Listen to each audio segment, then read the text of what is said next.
Good evening. Welcome to my fight show, Mika Frankl, live from the Cage Mine Studios. An absolutely extra large, massive offering of combat sports talk for you guys on this Tuesday night. Every Tuesday, I always have a lot planned. And this Tuesday, I think I've went maybe a little bit overboard. Couple minutes, literally a couple minutes. Josiah Reyes is going to be joining us. Fight World 43. Believe he's going to be in the main event. That is not official, but I've got some sources that are telling me that is the rumor, and that's which way it's looking like it's going to be. We have Gabe Bencomo. Yes, the barber will be joining us basically immediately after Josiah Reyes. I don't even know if we're going to get time to breathe in between those two interviews. We have so much in store. I think once we get the barber out of here, we're going to quickly transition into some previews. I know that we got Nick Gonzalez coming on at 7 o'clock. We want to work in Cristian Cabral. Last week it didn't happen. Last week it didn't happen with Nick Gonzalez. Both guys have assured me they will be here tonight. And then to close out the show, the featherweight champion, BKFC royalty, King Kai, the one and only, the only ever BKFC featherweight champion of the world. He's going to close out the show tonight. I think we're about to go 3 hours long. We're a 2-hour show. We're about to go 3 hours. We have so much to be talking about, and we are able to do it. We're able to be live and doing what we're doing thanks to Talk ABQ. Don't forget their support of Duke City Championship Wrestling. Get it, got it, bueno. March 28th. You want some pro wrestling in your life, you can be there live. Duke City Championship Wrestling, the El Rey Theater.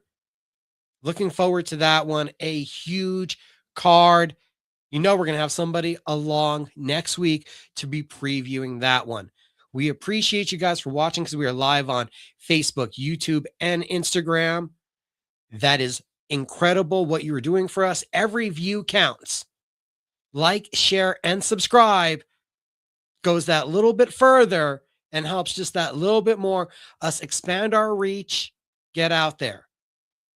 This past week, I got to give a huge shout out. Thank you to the Mean Machine, Steve Garcia. He joined me on Cage Minds Fight Hour, ESPN Radio Albuquerque 1017 The Team. We didn't break the news that he was going to be on the White House card, but we hit on most of the biggest topics in the world of combat sports. Huge necessity. And then we're able to talk with him right afterwards. I know he's hyped about the White House. Looking forward to that one where he gets the opportunity to take on Diego Lopez and quite possibly change his life. MMA After Hours is up, guys. We are, of course, talking about that White House announcement coming off of UFC 326. Michael Carlisle was there live. Our reactions of all the fights. Caio Borralho, Charles Oliveira, BMF title. This weekend, you get Kevin Vallejos trying to really substantiate his position in the top 10 when he takes on a former interim title challenger in Josh Emmett. You hear the preview, you hear us talking about all the John Jones, Dana White, scuttlebutt and reaction.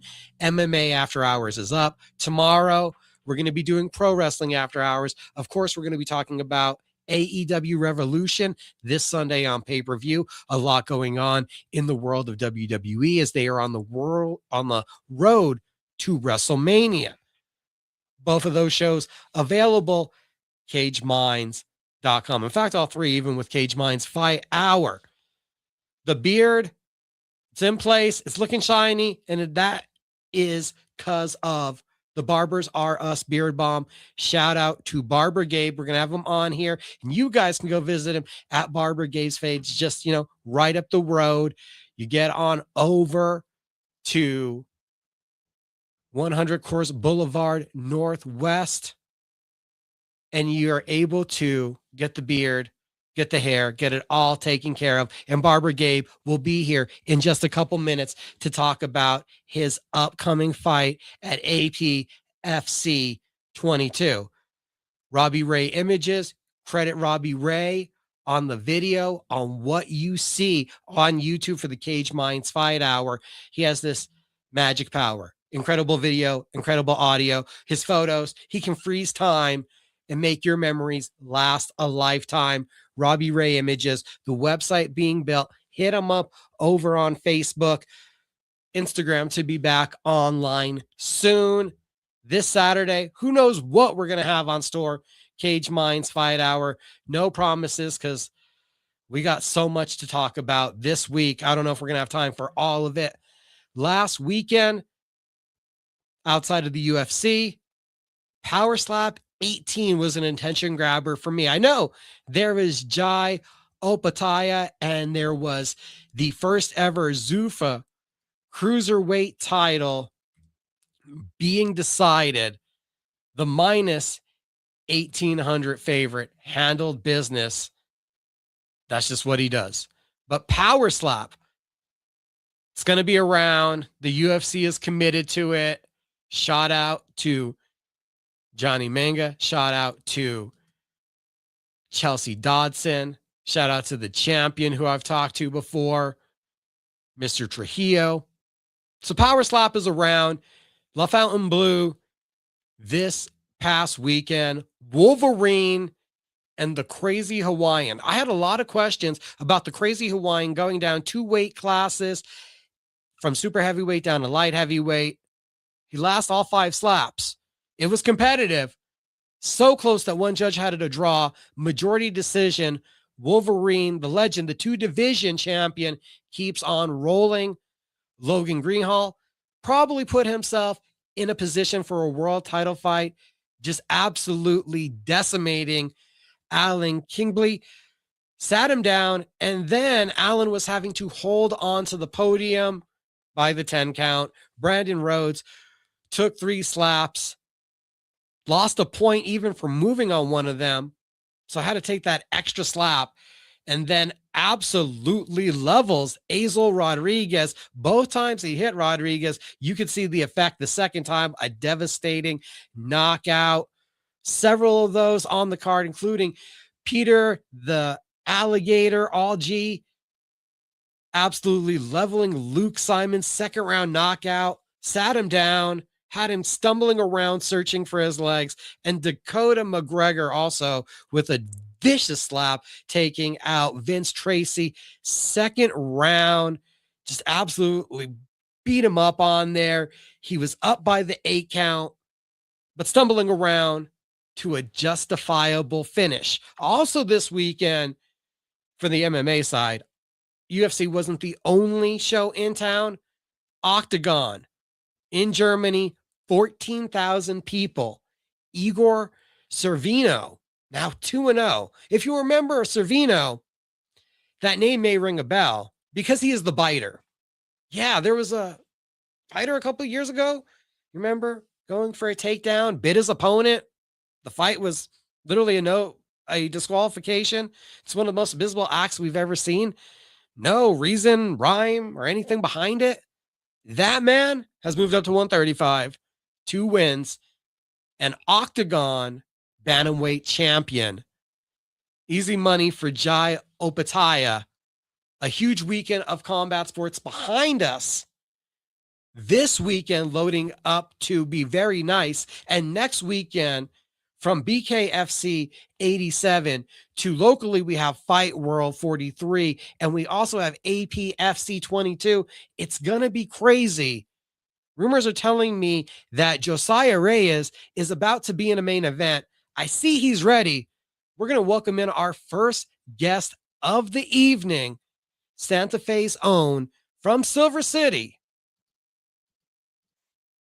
Huge weekend of combat sports coming up next week. We got March 21st with Fight World 43, Revel Entertainment Center.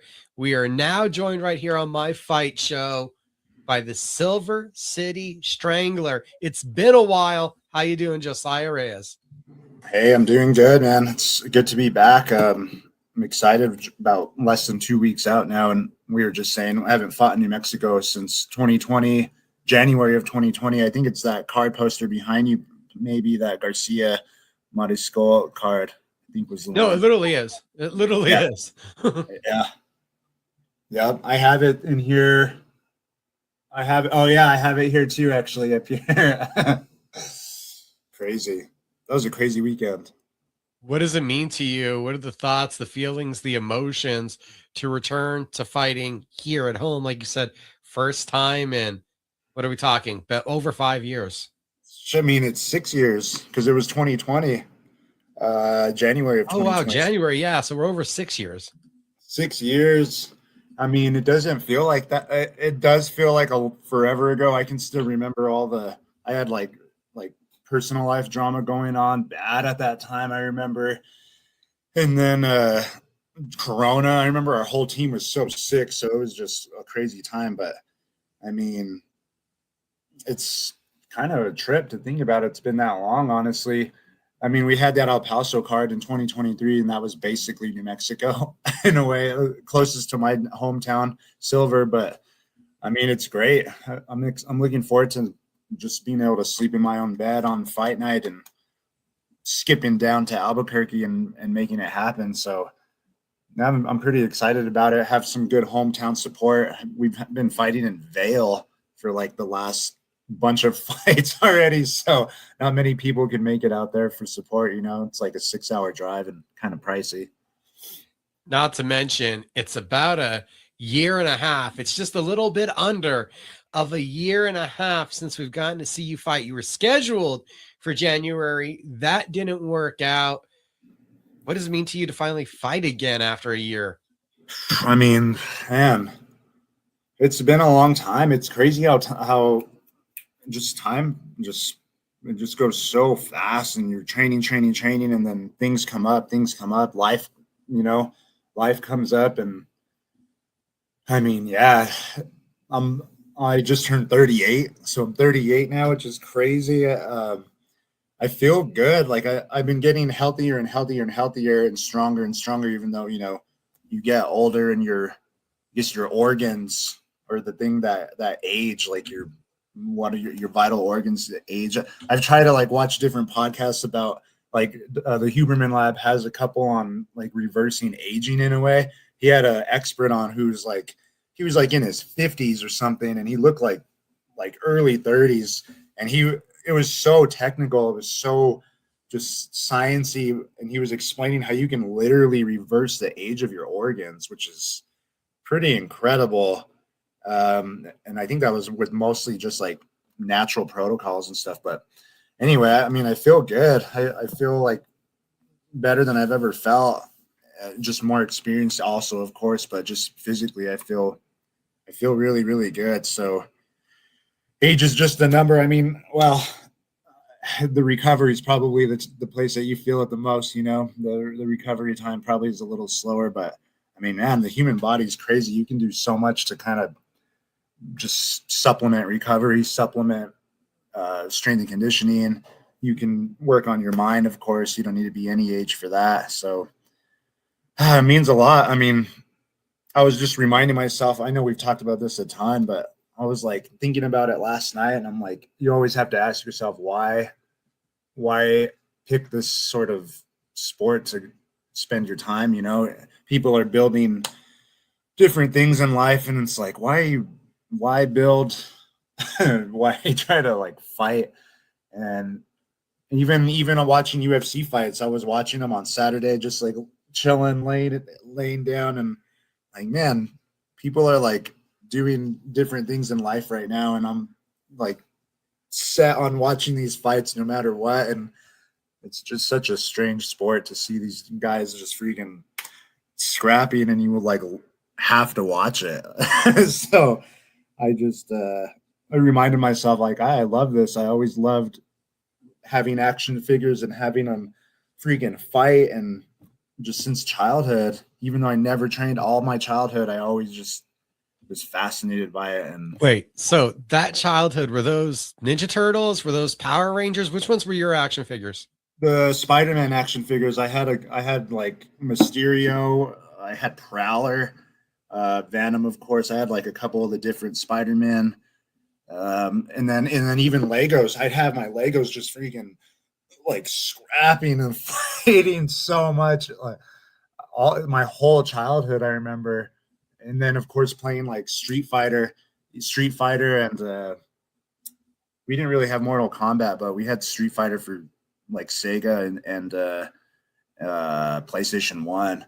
And it's so weird to like be an adult now and like think back to those characters, and you see him just like, or like how Sagat's like in his Thai stance, and then Zangief has got like his wrestling, and like you don't even know that as a kid, but now, or Balrog with his freaking boxing, and then now looking back, I'm like, wow, like that really did like influence me a lot, because I'd watch that and play it and be like, this is so cool, like look at how awesome. Or we had this game for PlayStation. I don't remember what the I can't remember what the it's gonna drive me crazy. It was such a cool fighting game. Was it in that same vein of one-on-one? Yeah, it was a platform fighting game, and it was one of the first ones where you could start to like circle. Soul Calibur? No, not Soul Calibur. Tekken? Not Tekken. Oh, those were the two I was big into. Oh yeah, I'm running low.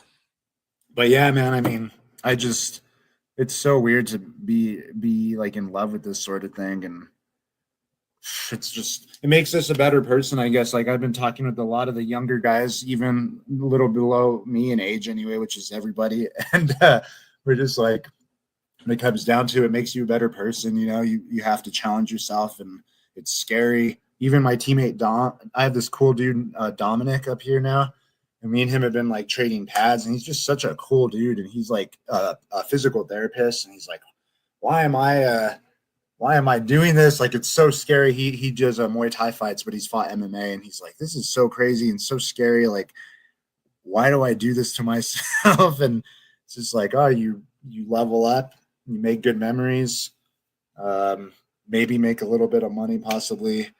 It's just, and you'll always like, you'll always look back when you're done and be like, oh, I wish I would have fought more, or I wish I would have had one more fight or something. So I know I got to get it out of my system, you know, otherwise I'm going to always like look back and be like, why wouldn't I just go for it?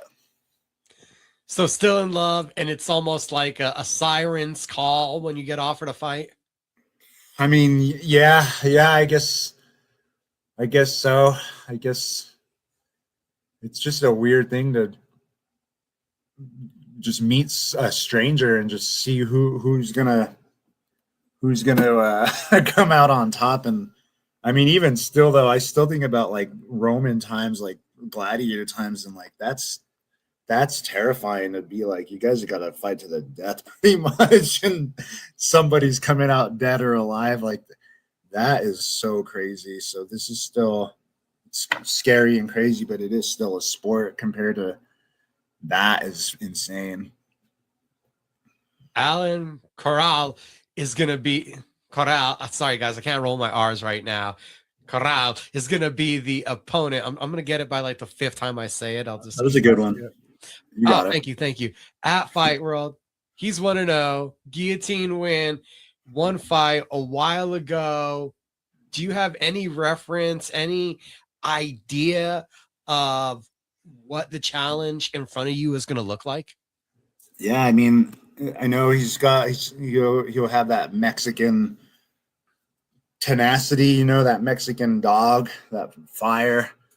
I know they train hard, you know, those guys, and I'm expecting just like a tough dog, basically, just a lot of heart and just tenacity and fire, and probably even maybe some aggression and just explosiveness.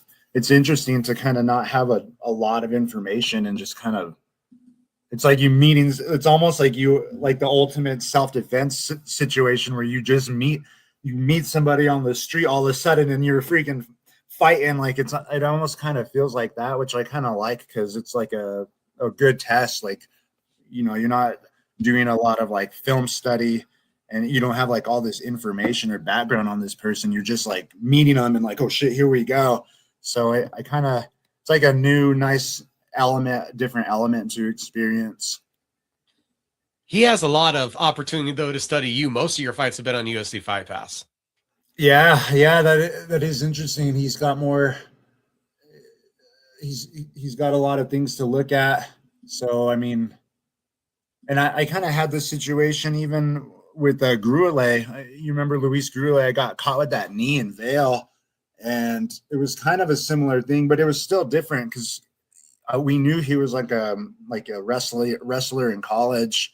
So that was like this kind of like overarching thing that was part of the camp. Like, oh, he's gonna wrestle you. He's gonna take you down, and he's a good wrestler. He's a good wrestler.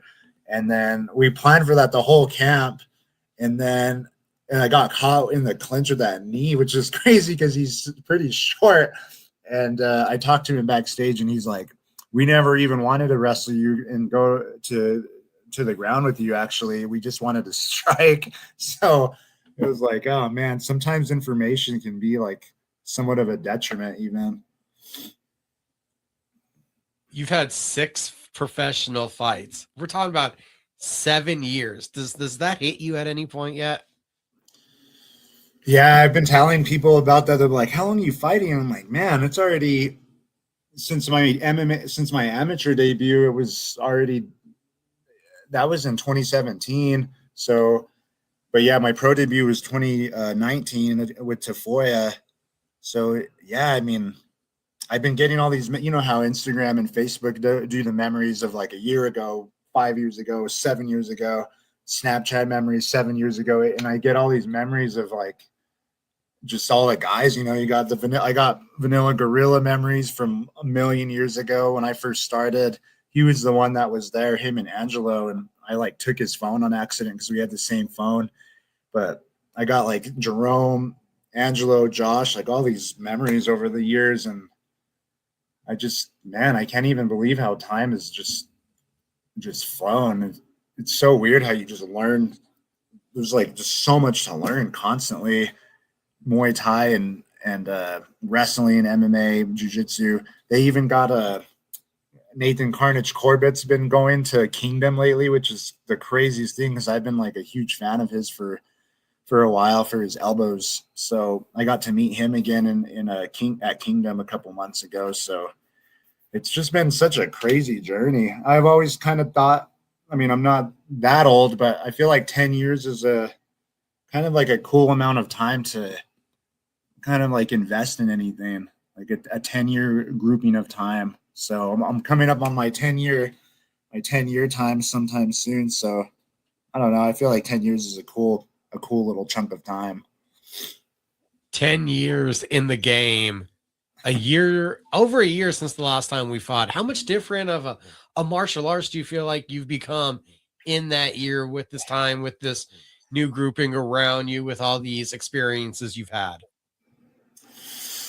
That's a good question. I mean, I've always just had an open mind, so I'm always open to anything, like even, you know, a white belt brings or a kid brings a move in kids class or anything. I'm always interested, like, well, let's try it out.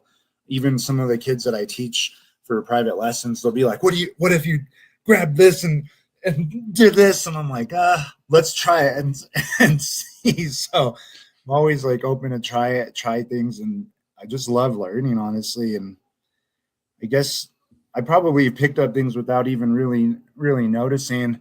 I've been teaching our Muay Thai class up here at GB Santa Fe. So that's been like a new kind of, I did it a long time ago, but now I've kind of got a little bit of a better structure on how I'm taking them through things, just like a lot of fundamentals and basics. Probably gotten a little more into boxing recently than maybe I ever have. It's not a ton still, but like, you know, I don't know if you saw, Angelo had a boxing match like back in November, my professor Angelo and Jerome. So kind of like got into that world a little bit for a bit, and then they're doing it again. Jerome's doing it again pretty soon too. So we got kind of that sort of energy going on up here in Santa Fe. Well, at our Gracie Baja Santa Fe. So I guess just picking little different roads for the martial arts, because we went heavy on wrestling for a while because Gruele, Burkholder, yeah, those two. And then even we thought Tafoya was going to shoot, which he didn't, but that was forever ago. But yeah, we had a lot of wrestlers, so tons and tons and tons and tons of wrestling stuff. But now we're kind of going down boxing rabbit holes and Muay Thai rabbit holes. And I don't know, man. I'm always open and eager to learn new stuff. 10 years in the game.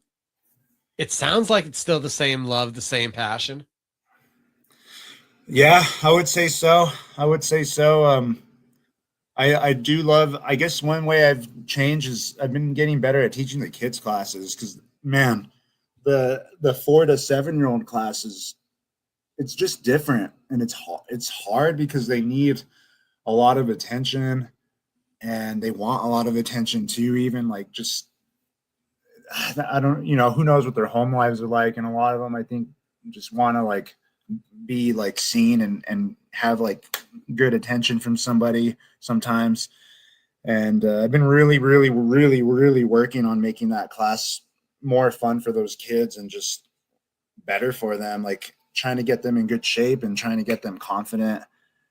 So that's been a huge new development, I guess. And same for the Muay Thai class. I got all these new people coming into this Muay Thai class, and it's scary when you come into a striking class because you don't know if you're going to get like freaking attacked by somebody in sparring. So I've been really making it a point to like, here's how we spar safely. We're not going to hurt each other, beat each other up. Got to make it fun and keep it technical.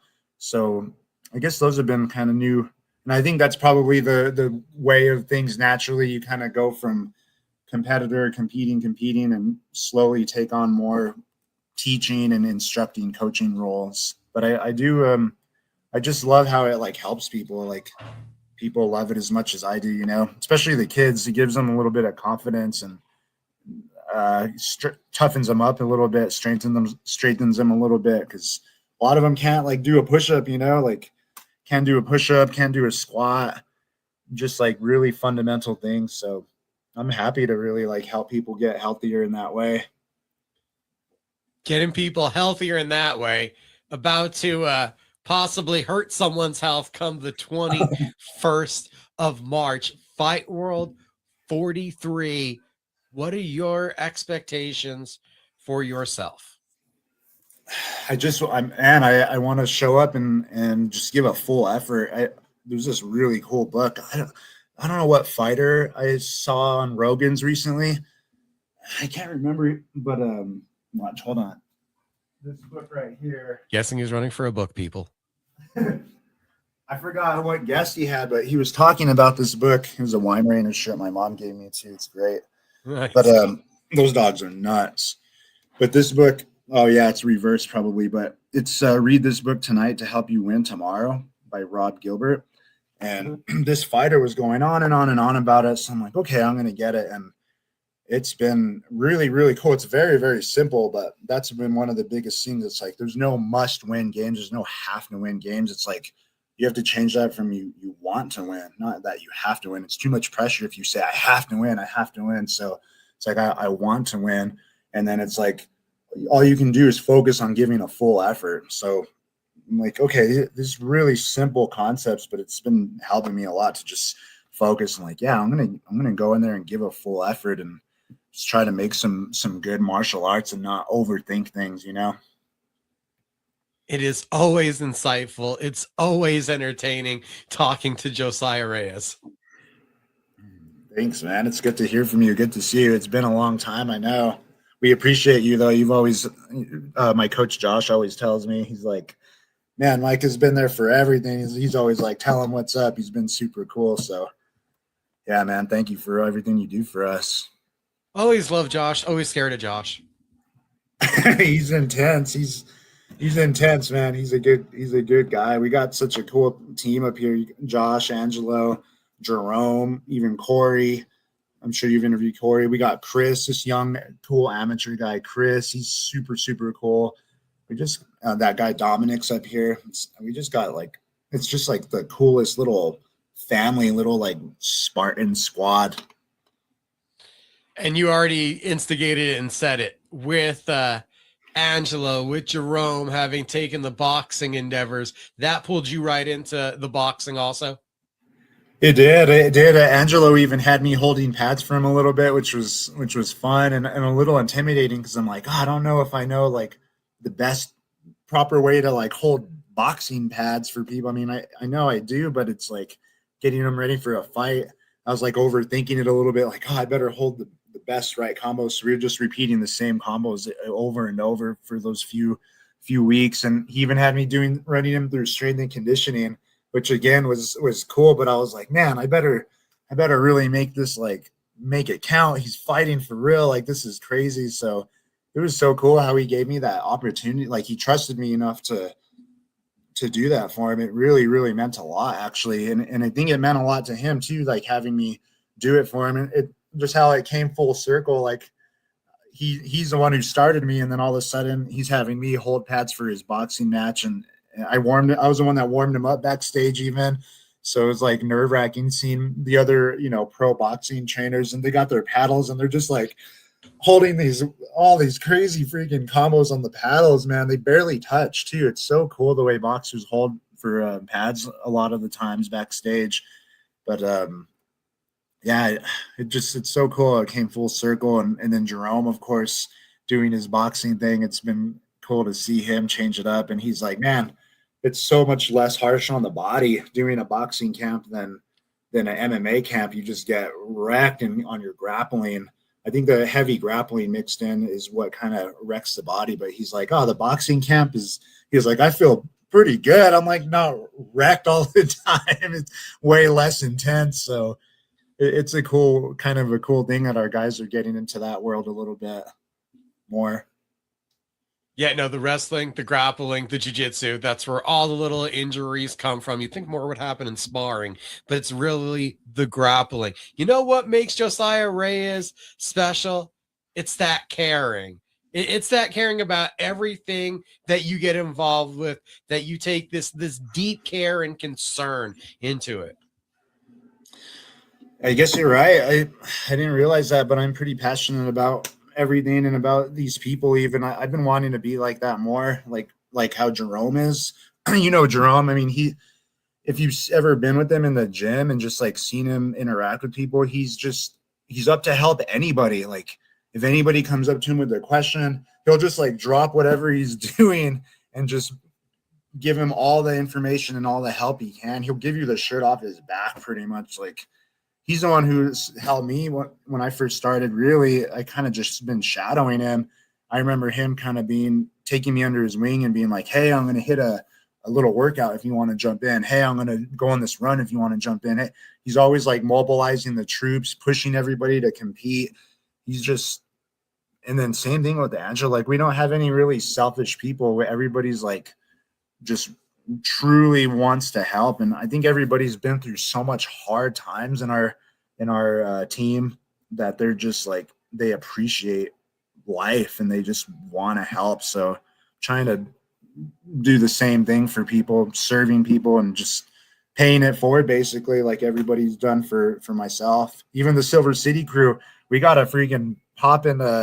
There's finally like a pretty good fight team down there right now for the last, I think they've been going for 2.5 years, I'd say already.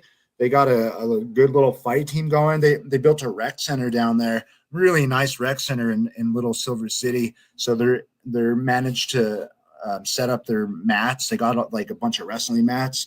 So they've been grinding their dogs down there. And they fought on the last APFC card, and they've been fighting on like a lot of the local circuits as well. And they'll be on this APFC card as well. He knows about the other teams. He cares about so much. He's passionate. We're going to see him punch people in the face again. Fightworld 43, March 21st. Hold my ticket to get your tickets. We'll see you guys at the Revel Entertainment Center. Josiah Reyes, Thank you again so much for the time tonight for joining my fight show. Oh, it's a pleasure, man. Thanks for hitting me up. Thanks to John Judy for setting up this cool event. I've been looking forward to fighting at Revel. I've gone to a bunch of the shows, and I'm like, oh, when am I gonna try it out and hop onto one of these cards? So, big shout out to John Judy for making those happen, and for my coaches. Ray Borg's been pouring out his heart and soul for the local fighters. Man, that guy works his butt off. Like, I mean, he truly does it for the love of the game and for the love of the fighters, man. And so big shout out to Ray Borg and our professor Sergio at our school. Same thing. He just loves helping people. And Josh, Jerome, and Angela. I mean, gosh, even Latrell's back too. Coach Latrell's back. So I'm going to hopefully see him on Tuesday night. So, yeah, much gratitude to all the coaches and all the promoters, and much gratitude to yourself as well, sir.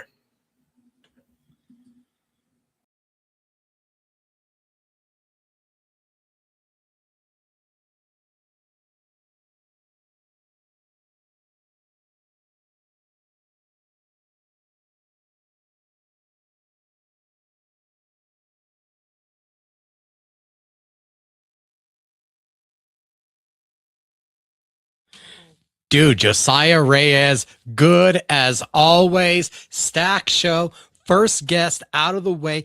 Fight World 43. Don't forget, next Saturday, Revel Entertainment Center. Also, now coming up, I think we just lost him actually. Barber Gabe from Barber Gabe's Fades. I see him here in the chat. I think he's ready. Gabe, can you hear me? Can you hear me? I can't hear you. Can you hear me? I can't hear you. Testing. One more time. Testing. Let me exit and then I'll get back in. We're going to remove Barber Gabe real quick. Barber Gabe from the chat. Hoping to bring him back in APFC next Sunday. It's a crazy busy weekend of combat sports, because next Thursday or next Friday, you get BKFC 87. And that's out in Florida. Might be asking, why am I bringing up Florida? Because we have New Mexico stalwarts, Donald Sanchez, Derek Perez, both in action at the BKFC event.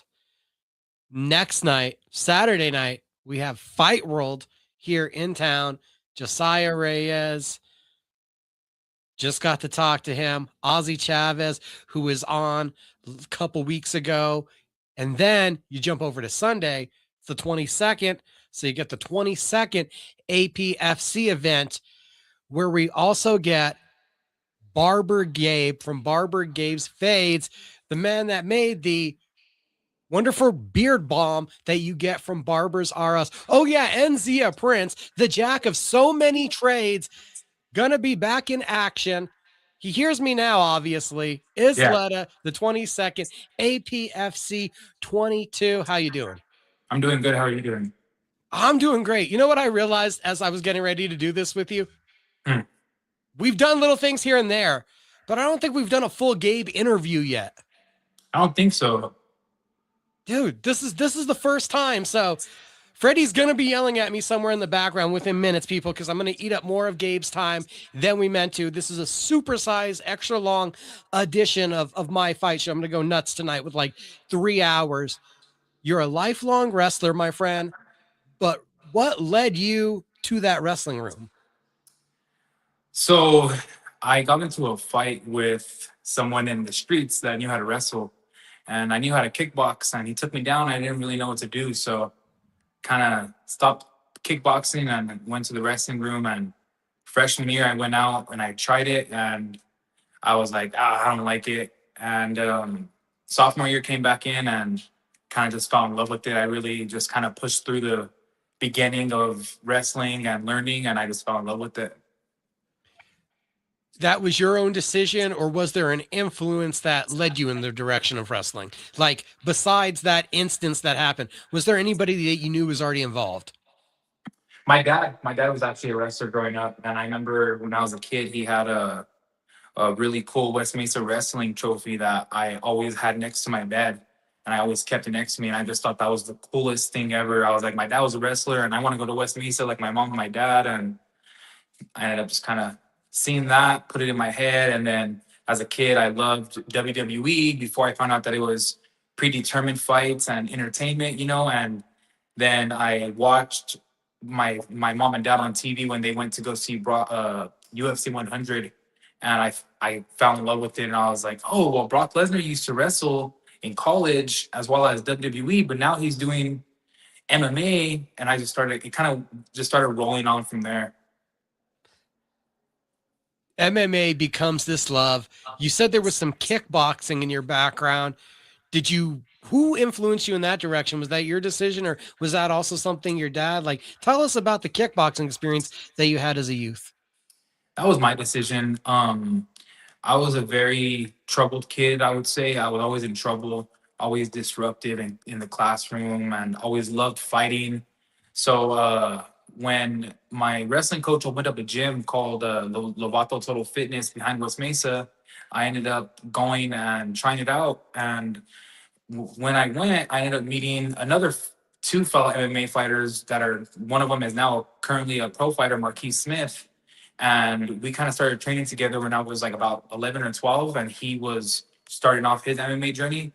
And we kind of just started training together, and I was always the younger kid, and they were always looking out for me and just showing me things, and I fell in love with it.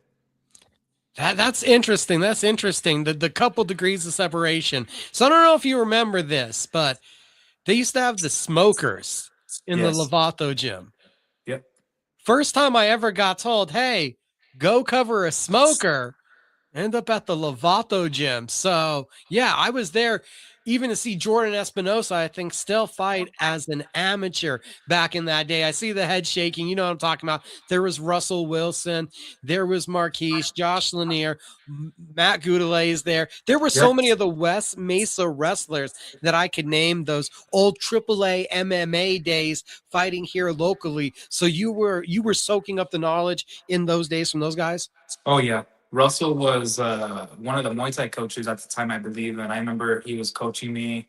Matt Goudelet was my wrestling coach. He taught me a lot of good throws. So I know all those guys. Grew up around them. Josh Lanier, I grew up around all those guys. So you kind of were in this direction from, what'd you say now, about a decade? I went in there when I was 12. So and I'm 28 now. So Oh, so since about then, 16 years. yeah.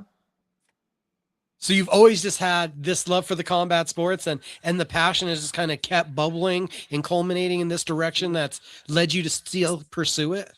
Oh yeah, I've always just since a kid, I've always loved fighting. I loved training. I loved just every aspect of every single martial art, boxing, wrestling, kickboxing, everything. I loved it always.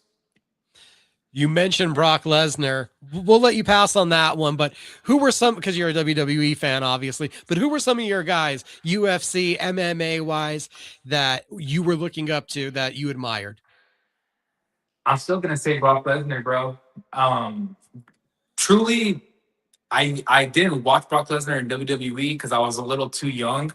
But I mean, I love Eddie Guerrero. I have a I'm Your Poppy shirt on right now. Eddie Guerrero was the guy I used to watch, but as I started watching UFC, that was the first event I was introduced to because my father went to it, and I thought it was cool seeing my dad on TV when they were walking out. But it was really Brock Lesnar that like kind of got me really into it, and then started seeing that he was a big freaking scary monster. And to this day, I still say that he's one of the best heavyweights ever. I don't care what anybody says. To me, he still is. So Lovato Total Fitness, I know that everyone moved on, everything there kind of closed down, all the fighters went their direction. Did you take time away from fighting there, or did you just go to another gym? Like, where did your path go when they kind of shut down? Well, when they shut down, I was in high school, so I kept on training in the wrestling room. I focused a lot in high school with my high school sports. You know, I was in football, and then when football was over, I would transition right into wrestling, and then when wrestling was over, I would transition into competing in cheerleading. So like I was just always busy doing something, you know. Cheerleading, were you doing flips or were you tossing and catching? Tossing and catching. I tried doing flips. I never really could get them fully down, but I was a little bit of help. You know, I was able to do some stuff, but it helped a lot overall with all of my sports. Cheerleading helped a lot with it, with all that. You were about to go into like Chris Barnett level of athleticism in my mind. If you told me you were doing backflips at high school football games on the track, I would be like, No, really? no. Holy crap. So I never. That was the deal. Was I because I was a football player. I played center, but I always told the cheerleading coach that I would never cheer at a football game or a basketball game. I would just compete. I was like, I'm not gonna do all that. I'm gonna go and compete at the competitions for cheerleading, but I'm not gonna cheer at no games. I don't think we knew this. On Yeah. the many athletic feats and traits that you have under your belt, that cheerleading was one of them. All right, that's something. Competition running deep in your veins. When did it lead back to MMA? We've seen you now for quite a while with Freddie and Sandoval Fight Systems. Well, it kind of led back when I graduated high school. I kind of let go of myself and got up to like 330 pounds, and I was just in a bad place mentally, physically, emotionally. And I was messaging Freddie for like a year, just saying, "Oh, I want to go in," just just talking, and he just kept saying, "Come on in, and we'll see what you got." And I was at the dream. I'm like, I want to fight in the cage, and I finally just went in one day and went in. He seen that I had a wrestling tattoo and kind of put me against some really good guys, Mario Moore, freaking Jalen Fuller, all them, and they beat the shit out of me because I was so out of shape and so freaking fat. And I mean, I didn't give up. I loved it, and I just kept going.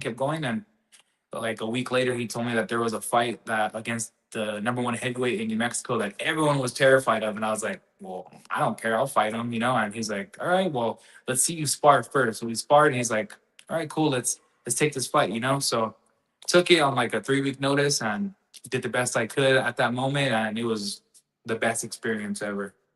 You're hooked. Oh, I was hooked. Whether I got dropped and I lost, I was like, "Yeah, I want to do this. 100% want to do this." You have gotten in the cage now as an amateur several times, and a couple of them at heavyweight. Yeah. What was it like, those experiences, now that you look back on them, having tested yourself against some giants?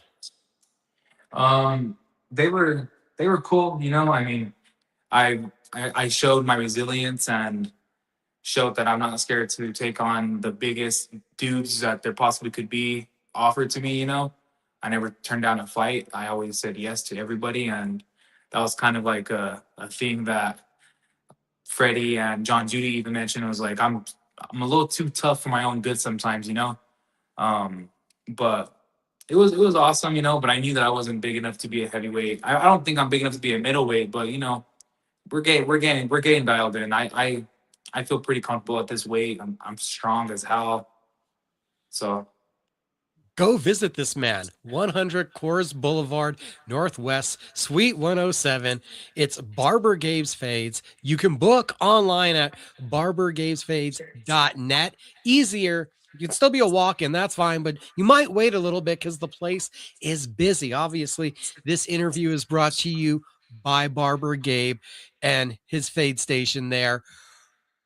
You are a jack of many trades. How do we lead to Barber and Zia shirts and making Barber products with the Barber R Us beer bomb? Where does this entrepreneurial side come from? Well, you're also busy contributing so much of your nights in the gym to this dream.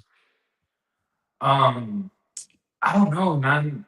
Since I was a kid, I've always been like infatuated with owning a business or making money. I mean, I I think I made my first business cards at like the age of 10 or maybe even 8. And it was like a picture of me wearing my Michael Jackson Thriller jacket and with the Miami Dolphins logo saying Gabriel's Books. And I used to write short stories and sell little books to people in the neighborhood, or my mom would take me driving down the street and I would make keychains and I would sell them to people. And or I'd go to the store and buy like a grip of Powerades and chips, and I would have like an inventory in my closet and I would write it down and sell them at school for profit. So like I used to consistently and always be trying to make money since I was a little kid, and it just kind of always, just kind of always been there. And I just always knew I wanted to see the world, and I wanted to have the freedom to do what I wanted to do. And doing those things kind of it's given me the opportunity to now do this, which is something that I've always loved to do, because right now as amateurs we don't make money, and even at the pro level, unless you're at the biggest show, you're not really making a lot of money. So it's a lot of sacrifice, and you do have to have love for the sport. Where does Zia Prince come up in all this? I understand. Okay, I heard that you've been cutting hair since, was it high school or middle school? But either way, the barber game, I understand. Where does now printing, stickers, shirts, fight shorts, hats, I mean, from your teammates' apparel to what we just saw this past weekend with a lot of the threads at Cartel Clash, those people are going to you. I don't know, man. Like I said, I've always just been driven with wanting to make money, and I've always been really good at drawing. I've always been really good at creating things, and I love doing things with my hands.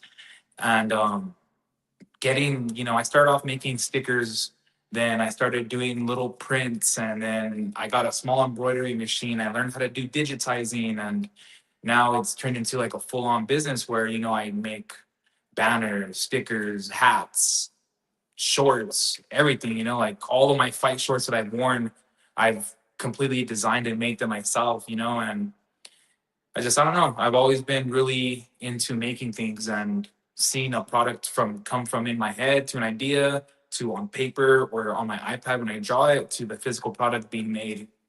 There's a big reward in seeing that. How do you feel that creative side and that creative process is also cultivated with your MMA game? I think it's had me be able. I think it's helped me be able to kind of visualize certain things before my fight.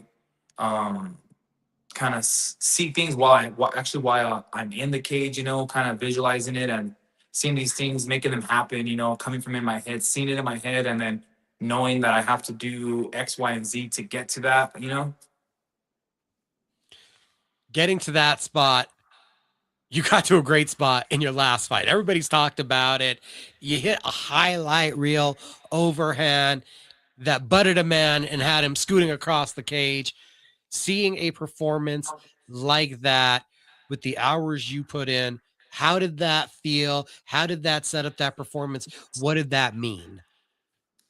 It felt, I mean, it felt amazing. It felt extremely effortless. And when I say that, I mean it in like the most respectful way to the other team. It felt like there was just nothing there for me with like that from that guy, and that punch, I threw it not even hard. It might look like I threw it hard or sounded like I threw it hard, but like I know I did not throw it with all full power, and it just landed perfect, and I mean it's given me an amazing opportunity to grow not just my brand as an MMA fighter, but now my brand as a barber and my businesses. So I've used that viral video to kind of promote my business and kind of like mix them all together, so it's pretty awesome. I think the opportunity that I was given was amazing.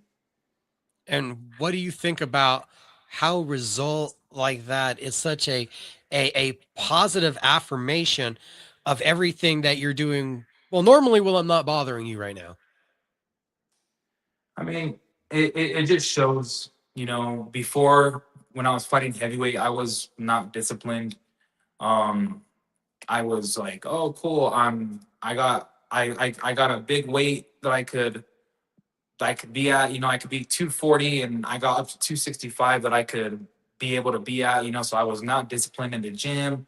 with my diet, with nothing really, And then as I went down to middleweight, I'm extremely disciplined outside of the gym now, and like it's showing now that like the results are there. The results are there when now that I'm actually putting in the work and I'm really dialed in. Given my first fight at middleweight, it felt a little weird, felt very weak. I thought that I could have done more strength training, but it's the fight game. It's all good. I haven't been there in a while, so I might not be up to date because I haven't been over to the gym. We're like 4 months strong on the show, guys, and then my other nights I'm working.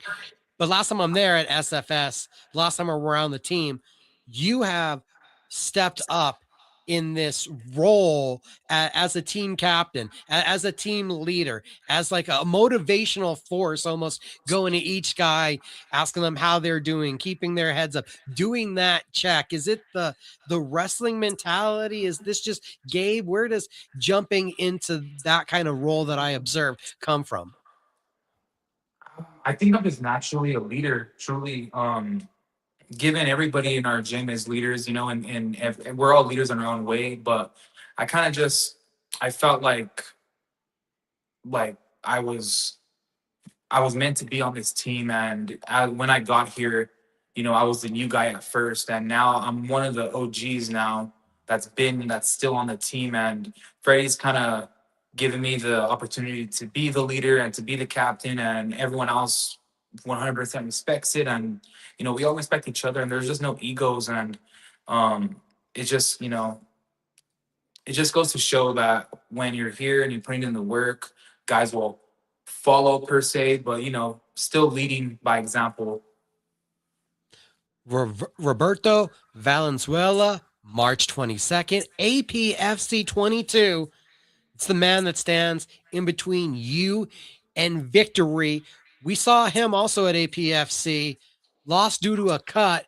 Some really good boxing, some powerful striking that he displayed before the fight became a grappling match. What do you think of the test that's ahead of you? I think it's a really good test. I think that his last two fights were honestly bullshit with the stoppages. I'm gonna be honest. I think he's a very tough competitor, and I think it just kind of sucks that those two things happened. Truly, but I know I have a tough opponent again ahead of me, and I'm well prepared for anything. What do you feel has been the biggest gains that you hope to display or improvements from this last camp to the next one? Because now we're getting you rolling, consistently fighting. I know that you've talked in private about wanting to build up the resume here with APFC, possibly get into an amateur title fight with them. What are you looking for from the improvements in your game? I'm looking to just show that I am 100% a mixed martial artist. Everyone knows I'm a wrestler. You could try to wrestle me, you know, you could try to knock me out. I don't know, it's just I'm very confident with every aspect of my game, and I mean I have the best coaches. Truly, I know I have the best coaches. Freddie Sandoval, our head coach, the best. I have Jose, our jiu-jitsu coach, the best. I have the best boxing coach, Paco.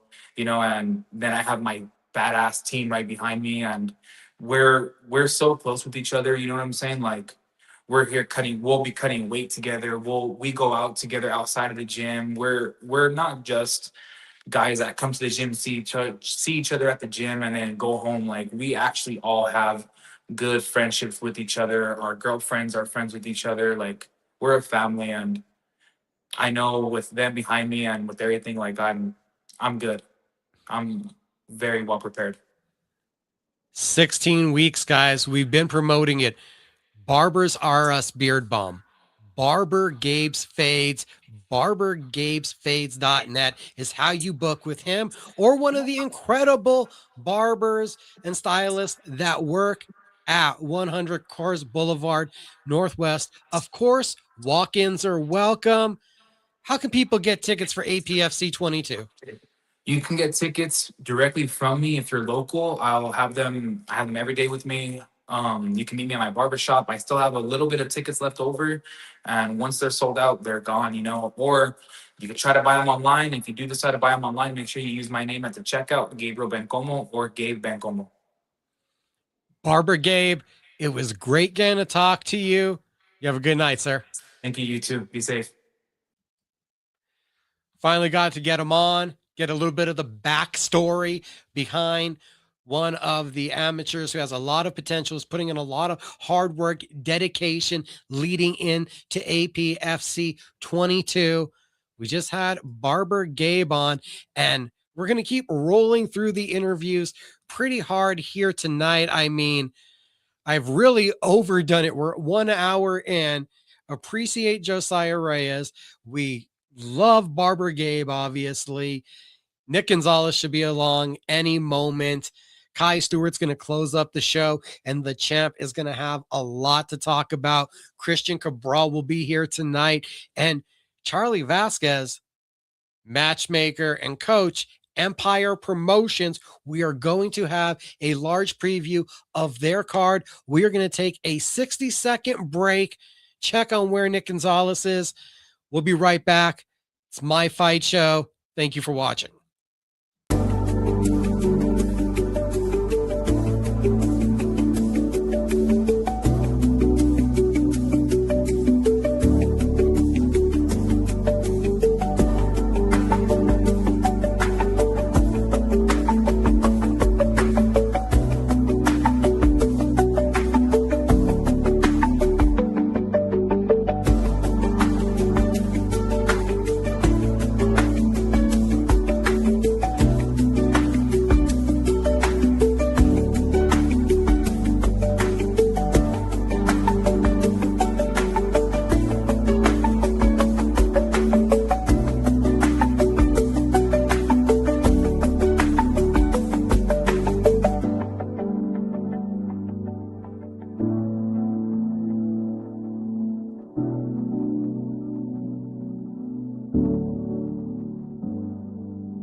We're back. My Fight Show.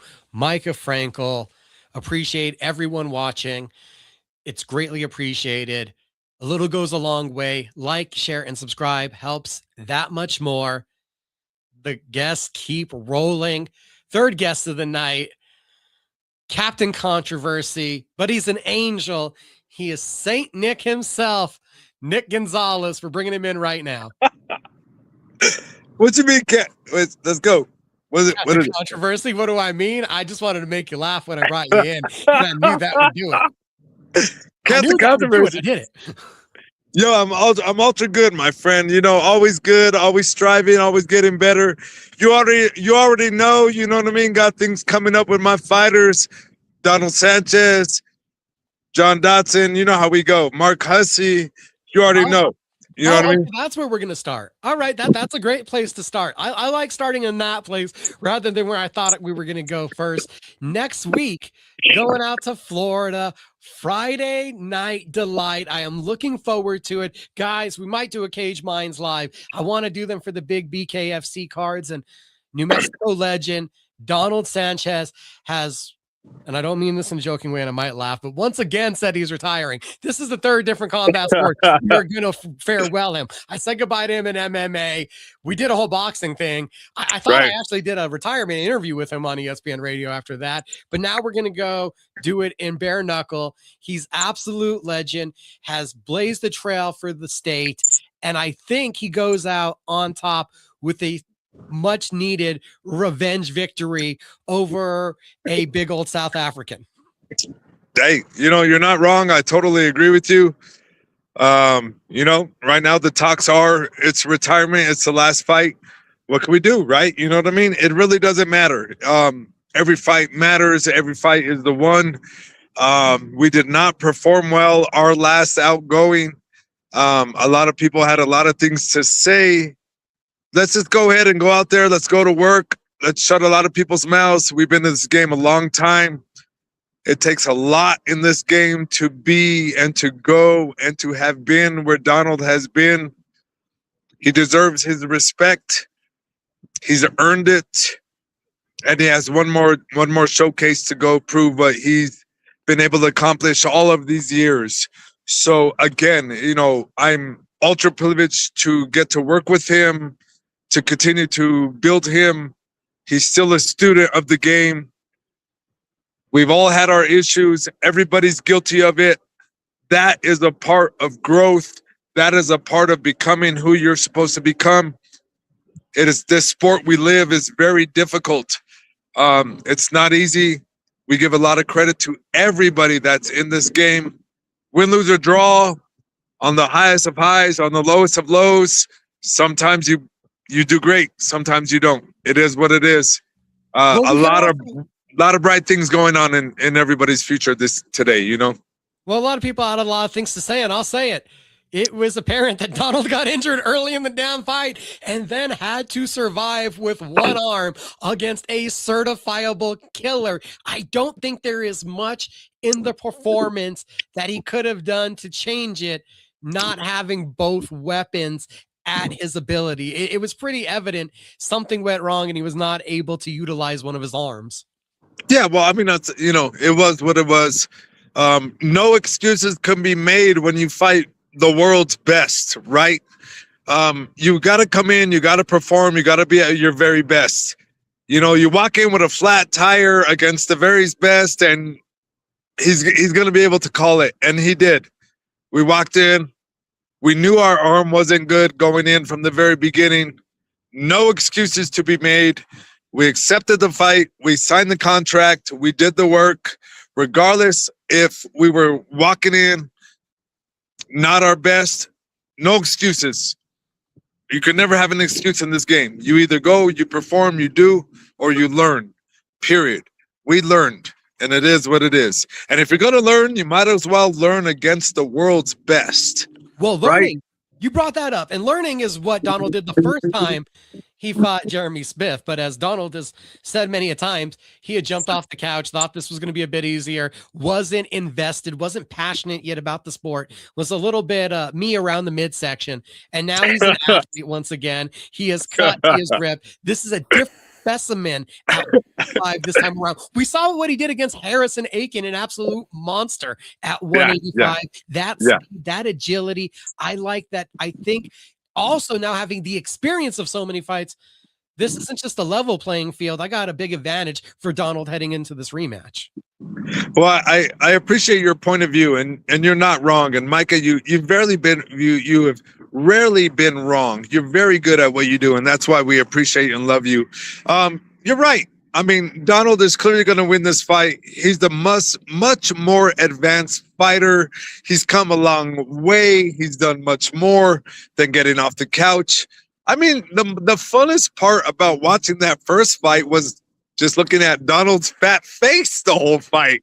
Oh my God, the guy was so fat. It was so funny. It made me laugh the entire time. So what can I say? Hey, we all got to watch a fat Donald go to work. It was really fucking entertaining. And now he's a fucking murderer, a true killer.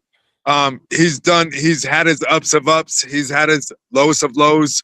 You're supposed to do that when you fight the fight, right? When you fight the good fight, when you stand in the ring, when you stand in the arena, you're going to win some, you're going to lose some, but you always come back. And Donald is no different, right? From any other world champion out there. It doesn't matter if you lose in the ring or if you lose in life. If you're making mistakes, you fall. When you fall, you fix yourself, you get back up.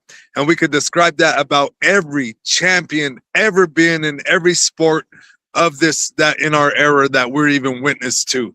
So kudos to Donald for shaking off the dumb shit, kudos to Donald for getting past his mistakes in the World Championship title bout. And let's go to work. Way to go, Donald, on shaking all that off. Way to go, Donald, on focusing on your next bout. Way to go, Donald. Let's go. You know what I mean? We've been putting in real work. As a coach of Donald, I personally make him do 25, 26 rounds every time we meet up. It's not easy. He hates it, but he's supposed to. It's hard. It's supposed to be hard. I'm a hard coach. I don't give a fuck. Let's go. You know what I mean? We're here to work. We're here to push it. I train world champions. I build world champions. I make people better. This Donald that I'm about to present will be no different than that. You'll see. I look forward to it. We're going to try to go live. Donald Sanchez with a victory. I don't know if this is the last one. Honestly, don't know. But this is going to be a good night for him. I feel the card also. We'll knock him out in the third. Ooh. Like the call, we're going to write that down. The card also featuring the Berlin resident, the Fighting Pride. Derek Pettis is going to be there. Big opportunity to shock the world when he takes on a world title caliber guy in Brian Durant, who's been calling for an extra opportunity. We're talking about Bare Knuckle. Yeah. Did you No say doubt, John man. Watson earlier? No, man. No, I didn't. There's I've had the privilege to talk with Derek recently in one of his sparring sessions and right before he went out. There's one thing Mr. Pettis has earned from all of New Mexico, and that's respect. You know, he deserves it. The man will never be questioned about his heart. The man will never be questioned about his warrior aptitude, his mindset, his ability to get in there and commit on all levels, regardless of the outcome. That deserves respect. But one thing I have to say to that man, because I do respect the Pettis camp. I do respect them because they're warriors. One thing I have to say to that man, and this is out of respect, was don't accept the shield, right? Don't accept, I'm going to go out on my shield. Don't accept that, Derek. Make a difference. Shock the world. Derek has what we'd like to say in the fight world, a puncher's chance. The man has heart. The man has a chin. The man has a puncher's chance. It's a mountain to climb that he has ahead of him. I'm not going to deny that. But that's what we love about Mr. Pettis. Mr. Pettis is not afraid to climb a mountain. And believe it or not, he's accomplished that more than once. So, can we expect New Mexico's Mr. Pettis to go out there and one more time steal the show? Because if we could get that from him, damn, that's what we need out here. That's what he needs out here. You know what I mean? I like Mr. Pettis. I like Derek. I like him a lot, you know? And you got to respect a man that's willing to go out on his shield. But this time, Mr. Pettis, shock the world, my brother. Shock the world. If I had any advice for him, I think you have to box in this matchup. You can't go head on into a power puncher like Brian Duran. You got to use your movement. Derek can be light on his feet. I think he has to try to make this a little bit of a long game and use his aptitude with all the boxing experience he has. I mean, I can agree with you with that. I mean, is it safe to say, without disrespect to Mr. Pettis, that clearly his opponent is looking past him? Clearly. Oh God, he wants Kai bad. Dude, bro, like, it's ridiculous, right? He's expecting to finish Mr. Pettis in the first round. You know, light work, easy work, right? That's disrespectful to Mr. Pettis. Mr. Pettis should go ahead and make a statement on that and go ahead and settle down. Do what he does well. He fights very well. Move your head a little more. Slide off a couple of punches. Counter well with what he does. If you ever watch Mr. Pettis, he has a very nice counter game. He works well. He strikes well. He commits to the idea of in the pocket. That's a different kind of mindset. If we can do that and slide by some of those heavy punches while countering, maybe we could shock the world. Maybe we can land something that makes a difference. I believe in Mr. Pettis. I believe in New Mexico. Let's go. Now talking about Bare Knuckle. Earlier, You also you said you work with the one and only. There is one and only. There's one and only flyweight champion in the BKFC. And I hope one day we get to see him back in action. I'm not telling you to break news here, but are you at least hearing that they're talking to my man? Yeah, man, we got big talks. I'm super excited. Obviously, there's some things that gotta be adjusted with the current war going on. But that's all I'm gonna say. You know what I mean? We had a big thing lined up, but the current situation overseas kind of has put a halt to that. But you can expect and will see New Mexico's flyweight bare knuckle world champion, Mr. John the Magician Dotson, very soon, sooner than later. Trust that. Oh, Nick said it without saying it. We're probably not looking at good for BKFC Dubai. You know, there's ish happening in the world right now. So you know, might be on the back burner. It had been talked about for a while, but they haven't talked about in the last like 2 weeks. So I'm guessing that's what we're referring to. Just speculatively speaking, we ain't got no confirmation here from nobody. I'm just like throwing it out there. It would make a lot of sense, but we know it's definitely happening. What? I don't know, but sorry, my phone was on mute. My phone was on mute. I'm gonna see you next weekend at Isleta on a Sunday. What? Next weekend? Who? I'm just fucking with you. Mark Hussey. My dog. Motherfucker Mark Hussey. That's my motherfucking dog, boy. I love him, man. I love me some Haas, man. He's truly the future and the bright light of New Mexico. He really has it all. I'm so excited. We continue to build. We continue to grind. We continue to work, man. We continue to put the best version of him out each and every time. Between me and Mr. John Dotson, the magician, who are his head coaches. I mean, this man, Mr. Hussey, has a bright future in New Mexico. We appreciate all the support. Wow. And guess what? That Sunday on APFC is going to be no different. We are truly bringing and presenting the next level of Mark Hussey House. You know what I'm saying? House is his last name. Fuck that. Hussey's his middle name. That's my dog there. Haas, though. I love that motherfucker. It was nowhere to run one when we're still talking about the little itty bitty banger win, and we had to mark that heavyweight where we're at the weigh-ins. And I think after he got off the scale, there was just a quick hug from Nick, and Nick's look at me and he's like, "This is my dog." And it's been that way ever since. And I'm guessing before, what was it about meeting Mark that you were instantly in love with this kid, drawn to making sure that he could pull the best out of himself as a person? Absolutely. They call me Saint Nick for a reason, and I have a God gift. My gift from God is I can recognize talent, and I can develop that. That is my God-given gift. I can make you from who you think you are into who you should become, a world champion. I do it with everybody. I've done it from different figure competitors, wellness competitors, my fighter competitors, my world champions. I've done it. That's my gift.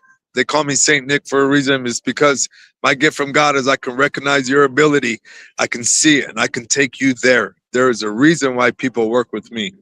And when it comes to this and everything that you speak of, it's no different. I'm able to recognize talent. I'm able to recognize ability.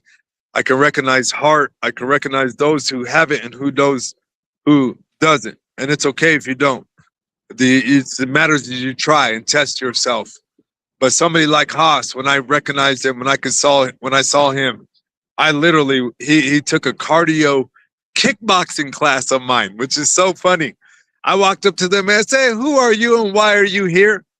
He said, "I'm here to fight." I said, "Perfect. I got a fight card in 3 weeks and you're going to fucking fight on it." And he was like, "Oh, what? Wait." I was like, "No, you're fighting on it. You want to fight? You want to be a fighter? You say you're a fighter? Great. You have a fight in 3 weeks. Let's see who you are." Because I ain't going to waste my time. I learned that from Mr. Greg Jackson himself. I bet 1 million people have come up to that man and said, "I want to be the next world champion. I want to be the next fighter." He probably like, "Great, I'll see you tomorrow." I bet you none of them show up. Guess what? back in 2005 when I told him that, I showed up. I never stopped showing up. And when I run in people like House, brand new blood, that man show up. And I respect that. And I like that. And I could see that the man has the fire. Some people are just built for it. Some people are ingrained with the idea. You don't have to force it. You just have to guide it. You just have to direct the energy correctly and make sure he's making the correct decisions and give him the tools he needs to accomplish that. That's Haas. Haas is the next world champion. Watch. Haas is dangerous. Haas is developing. Haas has John Dotson in his corner. John Dotson is one of the world's greatest coaches I've ever met. John Dotson was in my corner for my first 9 MMA fights. It was John Dotson who took care of that. This man has a gift. And to be able to take somebody like John, who has that gift, and give it to somebody like House, I guarantee New Mexico, we have another world champion. Guarantee it. We got a lot going on just from the coach Nick side of everything.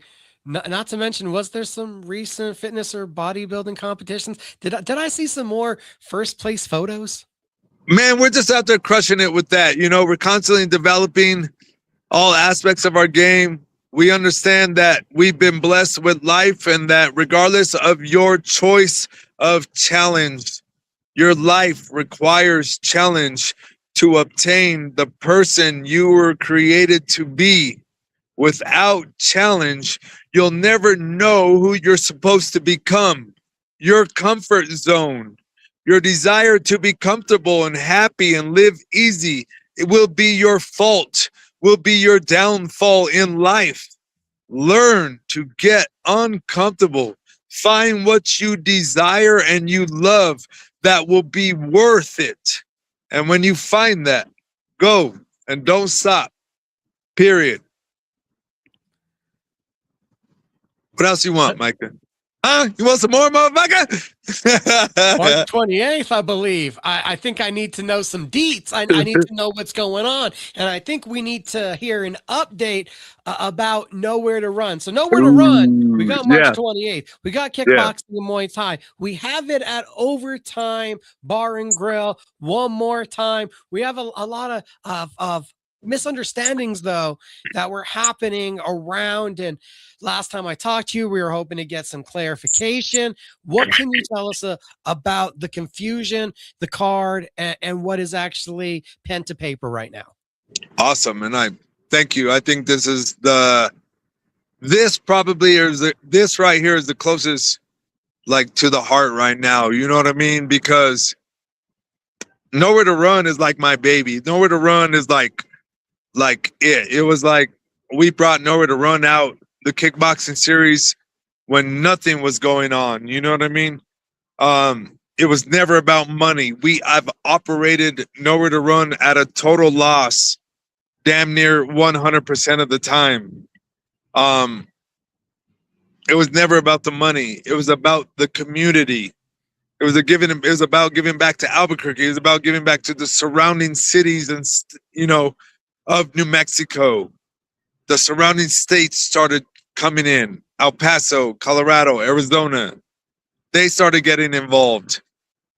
It was about giving an outlet that I had to get off the street.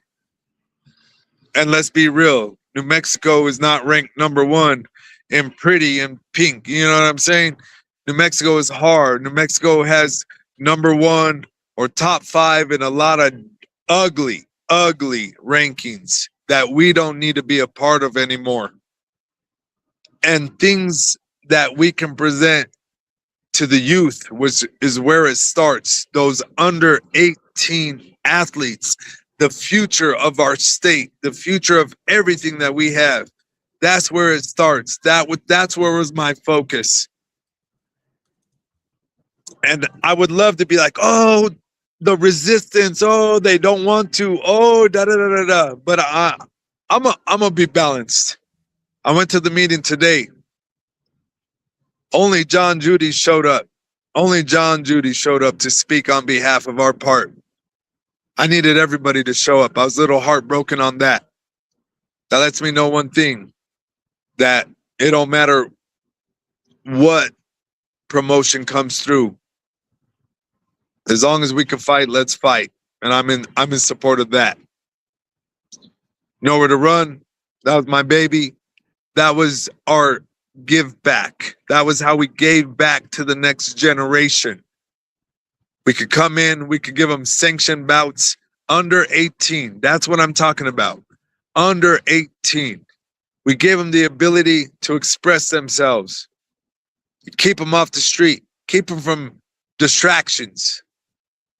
Keep them focused in the gym. They have a reason to go to the gym every day. They have the reason to get uncomfortable. They have a reason to get their homework done so they could get to the gym. Or get to the gym, then get home and get their homework done. They had a reason to be good students. They had a reason to be good sons and daughters. They had reasons. They had a why, because they had a goal. They had an outlet. They had something they were reaching for. And that was their ability to express themselves under the bright lights, under Nowhere to Run, kickbox, nothing like that. It's amazing. In the time that I've been around covering, and Nick's going to get to this, we were at one point, though, where I said this earlier when we had Barber Gabe on there. He remembers it. Lovato's had a smoker series. We had Battlegrounds at NHB. We had a Judgment kickboxing series. We had Montevalles.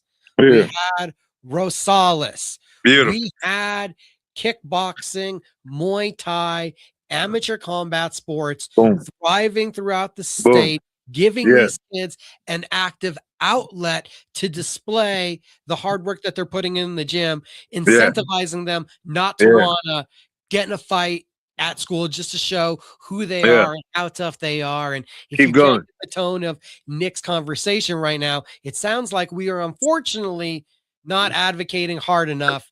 I've been behind a desk all day. I apologize for not going. That's all right. You're still pretty. Thank you. I appreciate that. You're lovely yourself, and I know you're putting your heart out here, but we are losing that under 18 amateur competition. The commission now, after many years of us thriving and being able to literally oversee it ourselves with all of those great promotions. I think there is even the Steel Dragon kickboxing series. These are going to keep coming to me because there were so many of them and kind of just got liquidated out. There wasn't controversy. There wasn't a legal reason. There wasn't like there was horrendous injuries at this event. People just took financial losses. COVID happened, and we couldn't keep a lot of these series up. Nick stepped in, and now we're losing what is a very vital part of this combat sports ecosystem to keep the young fighters invested. So, yes, I completely agree with you. I guess the new future of New Mexico combat sports youth will be WACO, or WACO, because to me it's completely crazy, but whatever, you know what I'm saying? Listen, as long as New Mexico has an avenue, especially the youth, to compete and express themselves, I'll be in support of it. But just to tell me the things they told me, to pull the rug out from underneath me, not me, but all of you youth that have been training, putting in the work, it was super heartbreaking, for them to use words like basically safety and those kind of things that basically my show wasn't presenting safe organization for youth. Parents' permission for their child to be on my show wasn't enough for them. Coaches trusting me wasn't enough for them. So that's what breaks my heart, that we need to bring some international organization out here to conduct safety. Now, where was I not safe? Any parent out there, where wasn't I safe? Matching headgear, matching gloves, matching shin pads, timed amounts of fighting, everything. I did everything by spec according to international law. Perfect. Everything to keep these children safe. Ringside. And knees and elbows only allowed with covering and protections. No, yes, but only in adults. I even switched that. Under 18 was not allowed. Under 18, listen to me. Under 18, not 16, like the statutory New Mexico laws. Under 18 were required to wear headgear. No knees, straight up classic kickboxing. There wasn't even allowed teep kicks. Are we going to be able to have the under 18 competition with the fights that were already scheduled before they made this decision? Did they allow you to still keep those fights? Are we unfortunately having to cancel those ones? Listen, that's a great question.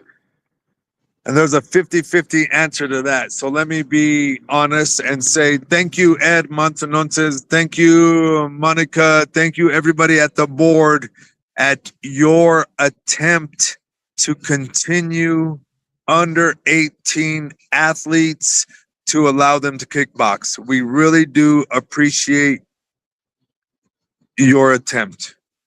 Thank you. But New Mexico, you can look forward to Waco next year, 2027. That's your new youth organization. They took it from me.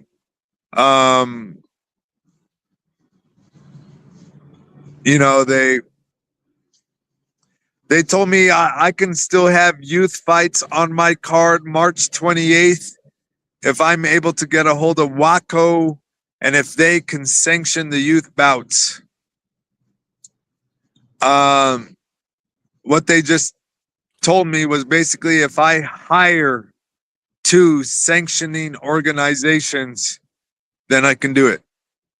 At the same time, they told me I need 2 ringside doctors now, plus ambulance. So, New Mexico, I'm sorry, but they've financially crushed me. I'm unable to financially facilitate those kind of measures. Yeah. That's above and beyond a second doctor. That's a quite a bit more than has ever been necessary for the amount of gear and protection that is already put out there. Yeah, man. We are proceeding with Nowhere to Run on March 28th. We are. These adjustments, how many fights are left on the card? I think we have a solid 12. Some fights have dropped off. Unfortunately, some people have gotten really bad injuries. My prayers go out to them. I hope they're okay. We're looking at about 12 bouts right now. We went from 20 to 12. We're trying to hold on to the bouts we got. I'm hoping to present 15 bouts. I'm trying for that. But it is what it is, man. You know, we're gonna do some pro kickboxing after this. I mean, all right, they don't like the amateurs. They want us over 18. Let's just swing the pendulum in the total opposite direction. I'm gonna drop the Saint from you, and now we're gonna call you Nick White. Thank you for pulling me out of that. I was so sad. You know what I mean? They fucking broke my heart today. You're right. 100%. Yes. They want to fuck with us. They want to break us down. Great. We're going straight pro kickboxing. 100%. Yes. We're going to present the top of the line pro kickboxing. We're going to come up with the great rule set. We're going to be recognized around the world with our professional kickboxing that we're going to present. No more joke. We're also going to start taking our kickboxing show to the OK Casino. No more screwing around in any smaller venues. It doesn't matter who's involved. If we're able to get amateurs, pros, whatever, we're moving our show. Nowhere to Run. It will be presented at the OK Casino very soon. Our next show after this one. We will be presenting pro kickboxing. We will be leveling up. No more games. They want to play. They want to smash. We're game. I'm a fighter. Let's fight. I'm game. I'm all in. They want to crush the avenues of our abilities to be able to present what we do, to continue to help the community, to strive and become better and have outlets. We accept. Thank you very much. We accept. We'll be now seeing the very first pro Nowhere to Run presentation.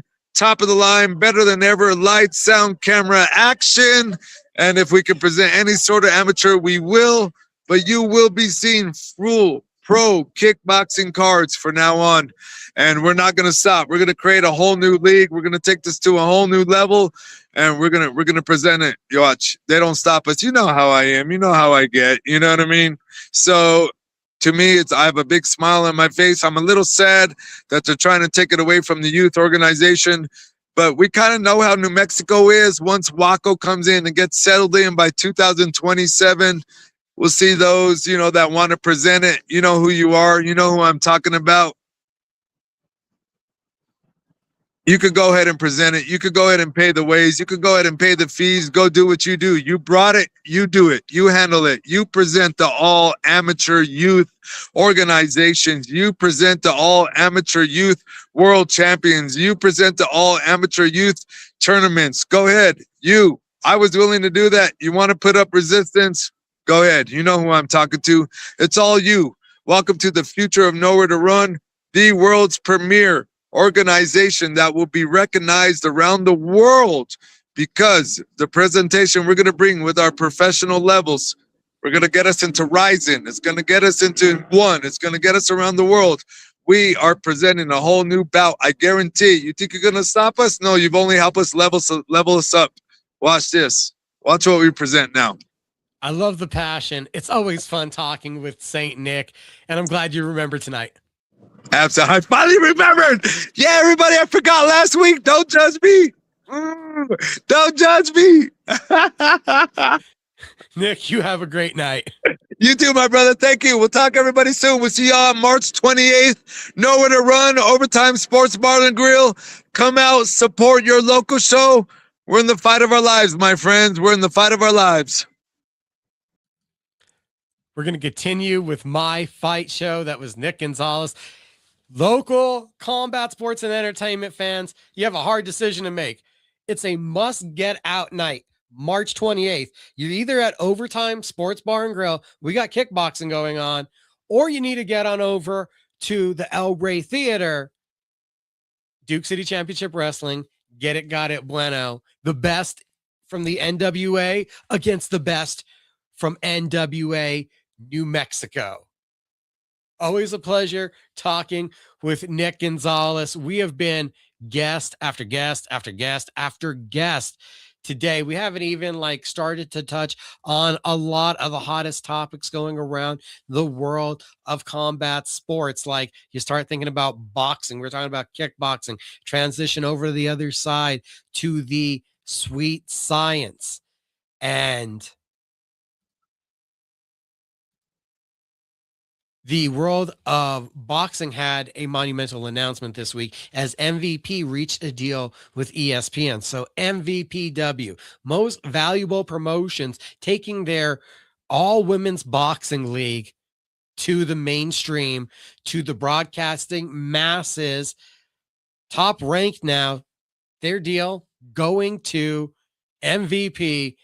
April 17th is the launch date. The theater at Madison Square Garden is the first venue. Super featherweight champion Alicia Baumgardner defending against South Korea's Bo-Mi Ri-shin. The bout will be contested under the men's 3 10-minute rounds. Women have been advocating to get rid of the archaic only 2-minute rounds, give them that extra minute to work, to implement their skills, to show how they could break down an opponent, given that time to have a marathon rather than just a constant sprint like in the amateurs. The card will also feature a clash between Shadesha Green, Lanny Daniels, super middleweight world championship on the line in that one. The second event of this deal, particularly interesting to our local community here in the Southwest. This is where we wanted the fight to happen originally. A cut put an unceremonious end to the first one. There needed to be a continuation in May 30th to be exact, in El Paso. Stephanie Hahn, Holly Holm rematch, WBA lightweight champion to be on the line. That one definitely going to be a sellout, going to light this area on fire. Also making huge waves from the glove boxing world to taking off the gloves, but still going to be fighting. This one, I think, caught a lot of people off guard. Victor Ortiz signing with BKB. Bare Knuckle boxing continuing. I mean, just continuing to make waves, have announcements. We saw also that John Moonla Jr. also coming in this week. There is a crazy amount of talent signing recently to compete in the Trigon, trying to make that encroachment, that next step to catching up to BKFC. And yeah, don't forget, we still got BKFC Featherweight Champion of the World, Kai Stewart, coming up in our main event. We are moments away from having Charlie Vasquez come on. He is going to help us preview Empire Promotions Reign of Champions, Pan Am Center, Las Cruces, New Mexico, live MMA, top level amateurs, 20 fight card and all. Looking at a 4-fight pro card, there are 3 amateur title fights on top of obviously what is a 16-fight card. It's going to be stacked full of local action. We're going to have that one here in just a couple minutes. I'm blown away still. Paulie Malignaggi, Gamboa, Victor Ortiz. It's quite the array of traditional boxing powerhouses who have now signed up with BKB.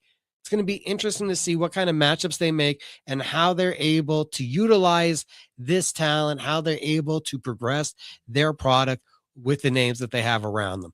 Thinking boxing, thinking bare knuckle boxing, because that's been a lot of the rage. I mentioned it earlier. Zuffa Boxing crowning their first champion, Jai Opataya, easily the minus 1,800 favorite, easily getting it done. Conor Benn, though, even with the first Zuffa Boxing World Champion, Conor Benn, the biggest signing in Zuffa Boxing history, has probably been the most talked about name under the Zuffa Boxing banner this week. And it's a lot because of the $15 million he's going to get for a co-main event fight against Regis Prograis under the Tyson Fury banner, or under Tyson Fury as the main event on Netflix. It's a ring event. UFC fighters not getting $15 million per fight. Some would lead you to believe that possibly John Jones might have been offered that if he is willing to fight at the White House, but he might have been wanting double that.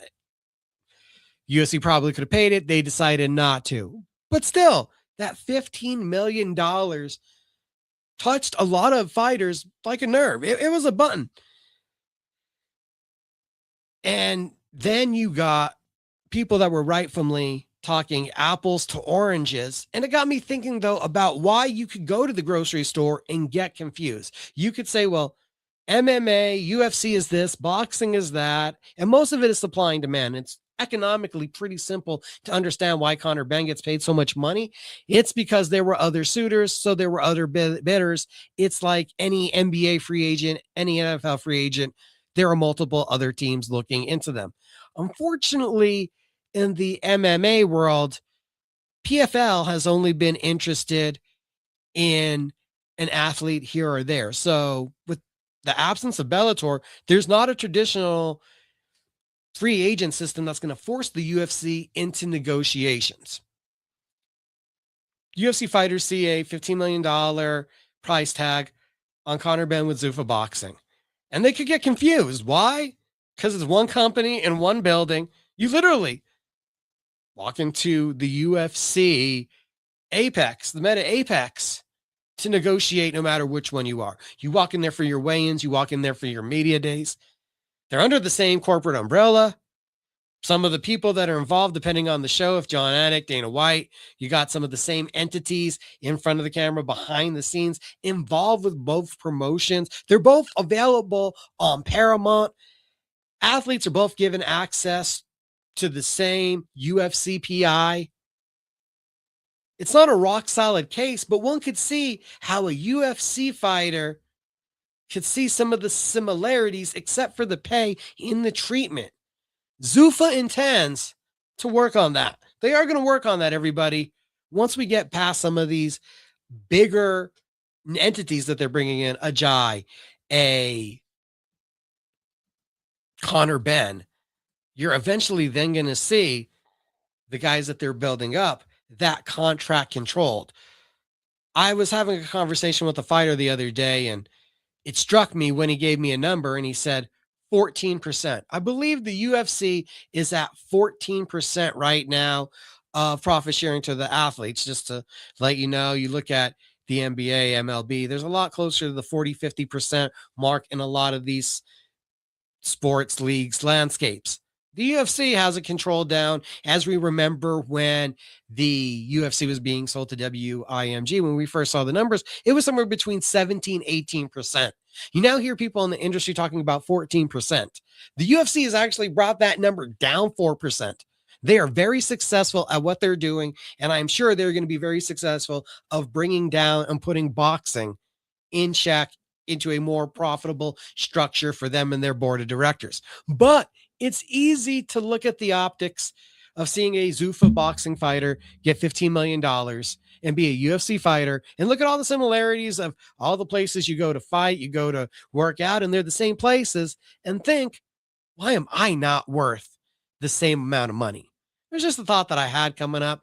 And it's also kind of predicated also by Ronda Rousey, Gina Carano, a lot of the comments that Ronda Rousey has made, which we are definitely going to get into. We have a lot to get into tonight, and I think he's ready now. I see it. Just give us 1 minute to make sure that the audio works, and we're going to be back with Charlie Vasquez, our Empire Promotions Reign of Champions preview. This is a supersized edition of My Fight Show. Thank you guys for watching. Give us just a couple seconds.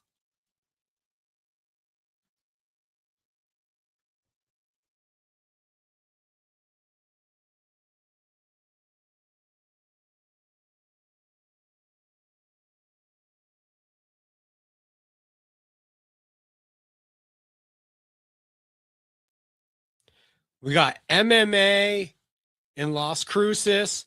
We have got a preview coming up for you guys. I believe our special guest from Empire Promotions, Charlie Vasquez, looks ready. We're going to bring him in right now. How you doing, sir? What's going on, man? How are you? Doing well. Keeping up with the sport. How are you guys doing down south? You know what? It's a little bit of a break right now. We got nice weather, so couldn't be better. Getting ready for the this weekend, man. Big weekend. Big weekend, huge fight card. Looks like 20 fights. We have Empire Promotions, Reign of Champions, an absolutely stacked card. Yeah, man. I did my best to give the guys what everybody wants to see.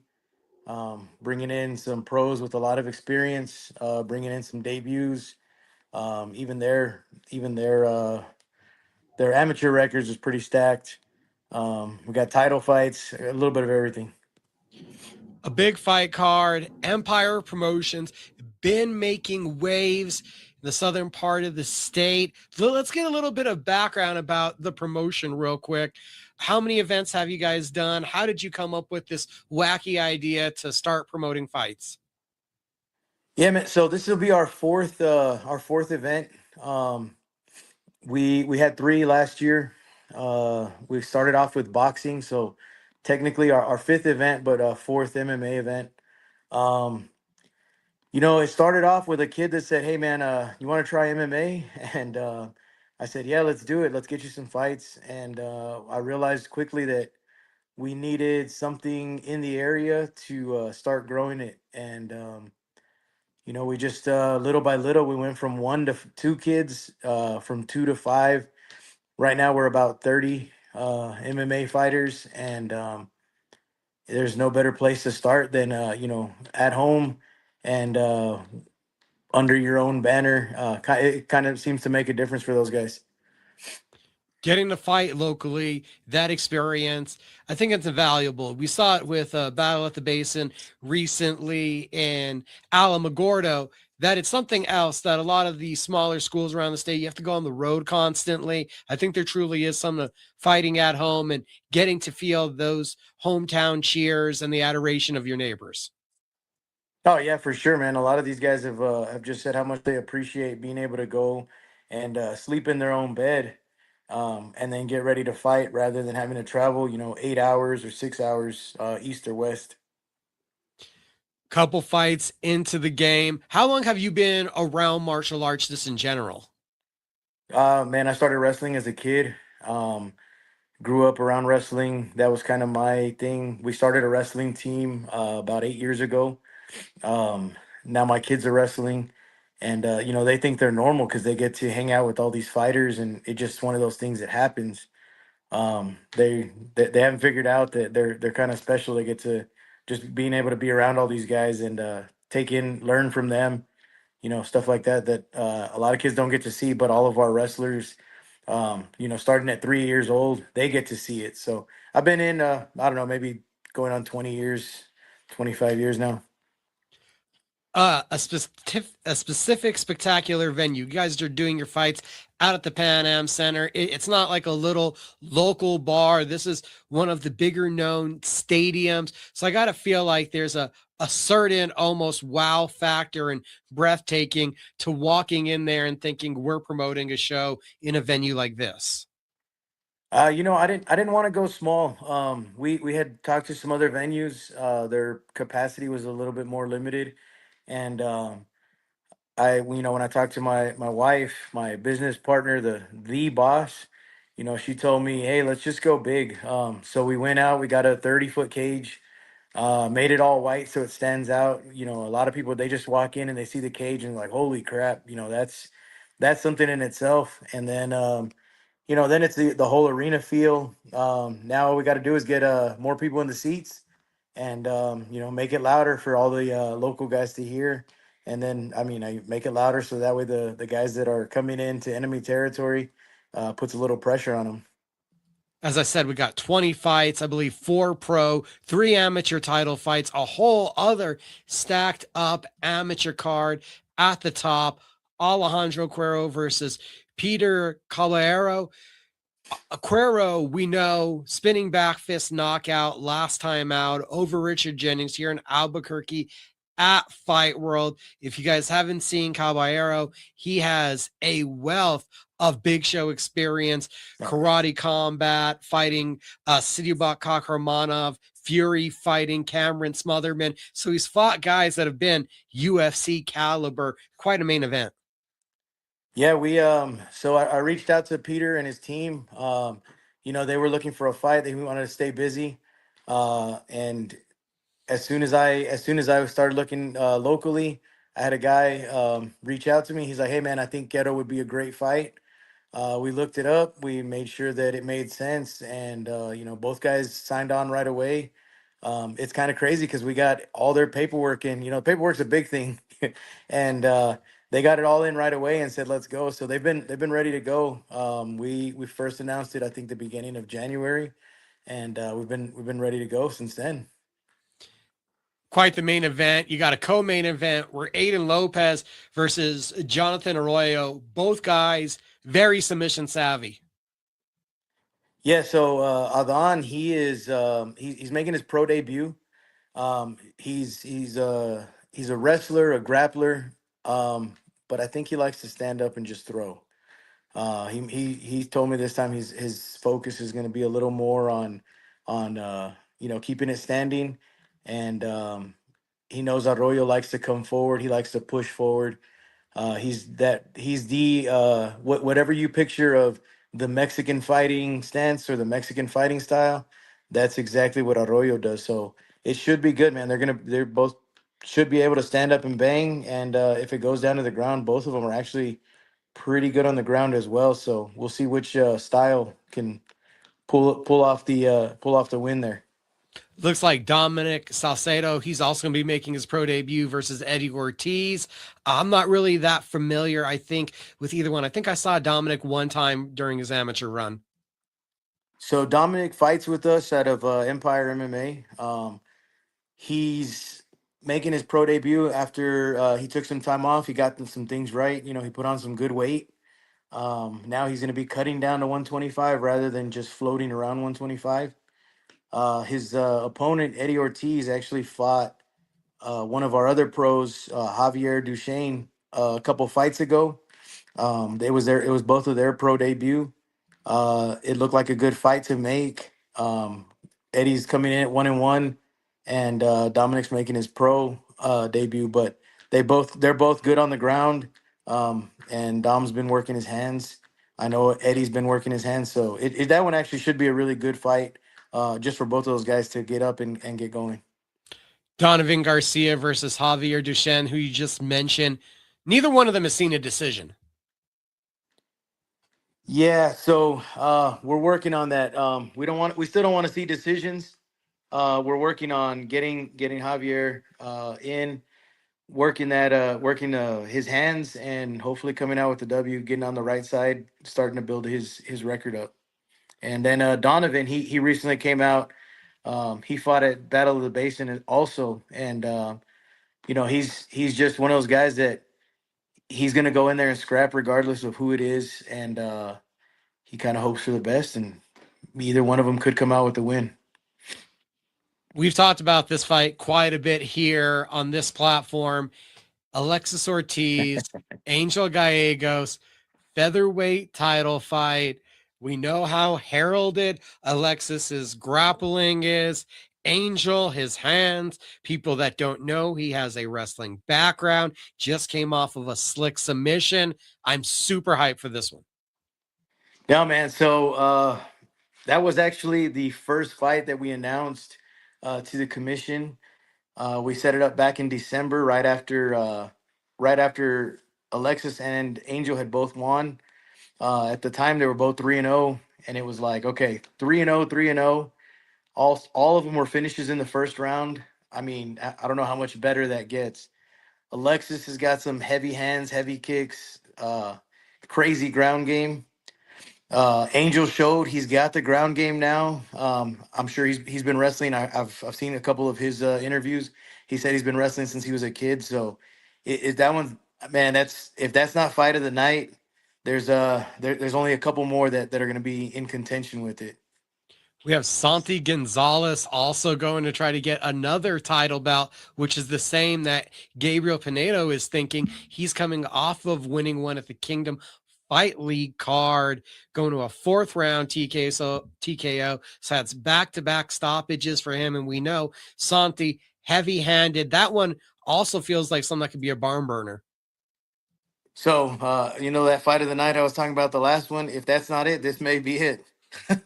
Both guys are gonna look to stand and throw.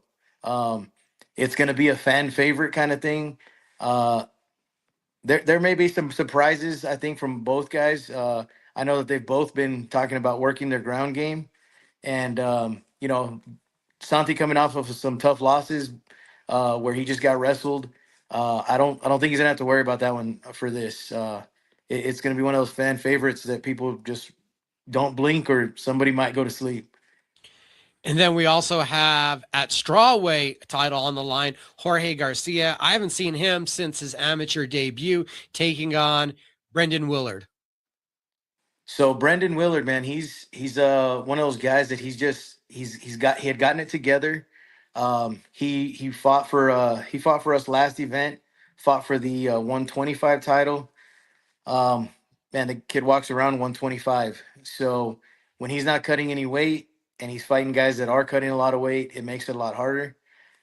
That was why we wanted to introduce the 115, the 115 division. I do have a couple other guys already lined up. So this is basically a title fight, and then one guy's going to keep the title, the other guy's going to continue hopefully fighting at 115, and we'll start building up that division. We got a lot of little guys that are willing to go. They were just too small for 125, so here's their chance to come out and show what they've been working on, and just honing in those skills. George Garcia, he's another guy, man. He's scrappy. He'll fight just about anybody. He's willing to go. So at 115, it kind of evens up the playing field, and hopefully one of those guys comes out with a big win. So we've touched on 7 fights. There's 20 in all. What are the other gems that people should be looking out for, keeping an eye on this amateur card? So we've got a girl fight. Everybody loves those fights, man. 2 105 girls. Both of them dangerous on the ground. Lexi is a jiu-jitsu. She's slick with all of her submissions. She takes it back, she chokes, and she's gotten a couple triangles. So it's always scary to see, somebody come up with that high level and work. And then our girl, Yaz, she is also another wrestler. She's been working her hands. She hits hard. She's 105 pounds of body, but she's probably about a 260 pound puncher. So we'll see which one is gonna is gonna be able to make their impression, and then hopefully we'll start building up that 105 and 115 girls division as well. Uh, then we got Fernie versus Logan. Both guys are probably 170 naturally. They took the fight at 185 just so they could be a little bigger. Fernie has already promised fight of the night to a couple different podcasts, so we're gonna have to hold him to it. He just joined us recently, and this was one of the fights that I was excited to announce. They're just two big, strong, buff-looking dudes, man, and both of them. I've seen Fernie be able to spar, and man, that guy's he's gonna be good. Logan, same thing. I've seen a couple of his training videos, some of the stuff he's put on Instagram, and it looks like it's going to go back and forth. I'm hoping that if those two title fights aren't fight of the night, like I said, Fernie did promise that if the dance partner was right, it would be fight of the night. So that's what we're keeping him to. 5 events in. What's the expectations for this year with the first event of this year going on? We had to start off with a bang, man. I generally try to pick about 20 fights, and then we fall off into about 15 to 13. This time, knock on wood, everything's gone right. We've been able to keep those fights together, and so I'm hoping that it starts off this year with a bang, and then we can ride that momentum into the rest of the year. June 13th is going to be the next one, and then we'll look to hit something somewhere in September, and hopefully with everything going right, we'll just continue to ride that wave and get everybody in and continue making bigger strides in the Southwest. Just so you guys, before we can get out of here, get a little look at it. We got the fight card up thanks to Topology having everything. 20 fights in all. It's a good weekend to get on out to Las Cruces. For everybody wondering, weigh-ins, where are they going to be? What time are they going to be? So we're actually having a weigh-in at one of the Airbnbs just down the street. It's going to be closed to the public, but we will have our face-offs and our official ceremonial weigh-ins. Those will be streamed live on both of our Instagram channels, and then I'm sure everyone else that's in attendance will be they'll also be having um, they'll also be going live on all of their socials. Charlie, best of luck this weekend. Hope you guys have some great fights. Appreciate it, man. Thank you for taking your time. Thank you for joining my fight show today. Have a good one, brother.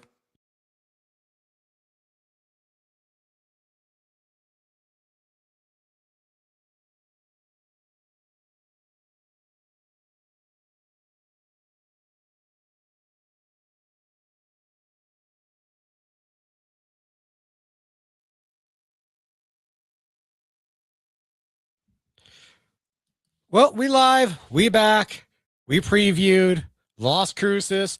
Robbie Ray Images will be down there shooting the event this weekend. You guys see Robbie, say hey. Robbie Ray Images, Robbie Ray Media, producing the wonderful videos that you see of the Cage Minds Fight Hour up on YouTube. You can listen every Saturday, hear it first. ESPN Radio Albuquerque 1017, The Team. Been a busy show already. My gosh. Josiah Reyes, Gabe Bencomo, Nick Gonzalez, Charlie Vasquez. A shout out to all you guys. Normally, I'd be tuckered out. I'm exhausted. It'd be quitting time. We already did MMA after hours. That's up. A lot of our reaction to UFC 326. The BMF has a name, and it's Charles Oliveira, cageminds.com for that audio only. Yes, still looking to bring that one to video, talking Mike Carlisle into it. Keep up with us at MMA After Hours over on X. We still got more to come. We still have Cristian Cabral here in a few minutes. We still have Kai Stewart. But before the Puma, before Cristian Cabral joins us, got to get to something that is a extra big, because this is an extra large show, an extra big topic in the world of combat sports. We already brought up most valuable promotions, MVPW, landmark deal with ESPN, women's boxing getting a major platform. The Han home rematch set for El Paso. MVP continuing to shake things up. Ronda Rousey, Gina Carano. Did you think it was a gimmick fight? Is it not maybe your cup of tea? Did you not think it was significant enough? It's been more than confirmed. The UFC, Dana White, they were actively thinking of making this fight. Timelines and Carano not being in optimal shape and needing to wait delayed the fight. Now, also, if you saw the press conference today, if you didn't, Ronda also points out that the change in the model from pay-per-view to the no-charge streaming service took away the pay-per-view points from the athlete. Conor McGregor has pointed this out, talked about needing a contract revisement before we see him fight again. Ronda Rousey echoing the same, saying that at a point there was a determination to get this fight made and to get her and Carano the true value that they deserved. Already a blockbuster announcement that MVP going into MMA, the promotional power that Jake Paul possesses on top of the Netflix model, still going to streaming service. I'm guessing they're just getting a bigger cut that they are financially happier about. The card also, if it didn't need it, I mean, it really didn't. Ronda Rousey, like 15 million social media followers. Francis Ngannou released from the PFL, and he knew that was coming. And very quickly, he is now on the MVP card. And Francis Ngannou is going to be taking on Felipe Lins, 2018 PFL season heavyweight champion, a 4-fight win streak. Hasn't fought since 2024, though. Those 4 wins came at light heavyweight, 205 pounds in the UFC. It was noted there were other options for Ngannou. Rico Verhoeven, who is going to be taking on Alexander Usyk in front of the Pyramids of Giza. We talked about that a couple times last week. Is a name that was referenced. That would have been interesting. King of kickboxing versus an all-time heavyweight knockout artist in MMA. Didn't come to fruition. A lot of speculation that now signing with MVP Promotions makes it a lot more realistic that one day, if Jake Paul is able to get back in the ring, it could be against Francis Ngannou. All of that is cultivating an interesting spectrum of MVP being the biggest challenger to the UFC. UFC has the UFC. We got Zuffa Boxing. MVP is like, if you can do it, we can do it, but they're not going to do a league. I don't think that they're going to do MMA fights consistently, but they might make a mark here in doing big fights. And is that the way you change the industry from the fiscal perspective, is having somebody that can have the negotiation muscle, have that financial backing to literally throw around numbers that a Ronda Rousey, a Francis Ngannou is going to be happy with. That is an interesting turn of events. You hear Ronda Rousey at the press conference. She's here to challenge the new corporate model of the UFC. She wants to change the landscape. She is here to be a disruptor. It'll be interesting to see how they're able to accomplish it. If you're in the combat sports space, you have to agree that the more players there are in the space, the better the space is. You don't need ingenuine players, and there's always going to be bad actors, and there's always going to be people with bad business plans or somebody that pulls out at the 11th hour. We're looking at the financial investor from the GFL. But you can see where the drawback is in a monopoly. And I think that the more entities there are out there that are invested in combat sports and wanting to throw these big events, financially profiting off of them and wanting to, the more opportunities for the fighters to make a almost boxing free agent landscape for MMA fighters, the better. So hopefully this endeavor, no pun intended, from MVP Promotions leads to more MMA from them. Francis Ngannou, Ronda Rousey, Gina Carano, those are some just absolutely ridiculous mega names in the annals of UFC and combat sports and MMA. And to think about it like this, I might be overblowing it. I said it earlier today on MMA After Hours. I don't know if you're paying attention. I think this presentation, Intuit Dome, extravaganza, a very, very good possibility. I got confidence that this event's going to happen. You can't say that about some MMA promoters. That possibly puts MVP, Most Valuable Promotions, as the number 3 biggest MMA promotion in the world at the very worst. And that's before we even have the event. Once the event happens and you pay a Ronda Rousey and a Francis Ngannou, stuff that it doesn't look like the PFL would be able to do. And I know there's a broader landscape of events. There's more events, but it's hard to argue if you got 2 of the biggest stars in MMA. Could MVP be the second biggest MMA promotion after just one event? No one's challenging the UFC, but it's very possible one event in, you could become number 2. I already have them ranked as number 3. 1 championship and rise and round out the top 5. KSW, with what they're doing in Poland, they have a big event this weekend. We'll talk about that here a little bit later. Octagon coming off of a bantamweight championship fight I mentioned earlier in front of 14,000 people in Germany. ACA, the biggest promotion in Russia. Brave, what they've done in Bahrain. We know the LFA is the biggest feeder to the UFC. You got Cage Warriors, CFFC, Fury FC, UAE Warriors, A1 Combat. We got APFC, who is down here in Albuquerque, New Mexico all the time. And that's where I was thinking. It's about the top 20 promotions. We're a little bit under, we're about 16 promotions in the world. And when you get those last 6, they're all the feeders. You look at those 9 global entities, it's pretty easy to assume, as great as Octagon and KSW are doing with cultivating talent, we've seen all the Polish fighters that have come over and have started to be very successful in the UFC. They're still just not of that same ilk and play. One is almost out of the MMA game. It feels like they are more concentrated on kickboxing, Muay Thai, grappling, that there is a real opportunity to see Most Valuable Promotions be the second biggest MMA promotion in the world in just one event.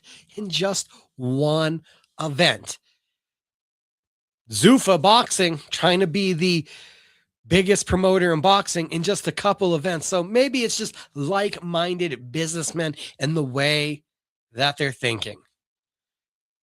As we've been circling around the topic of boxing, looking for the perfect opportunity to get to our next guest.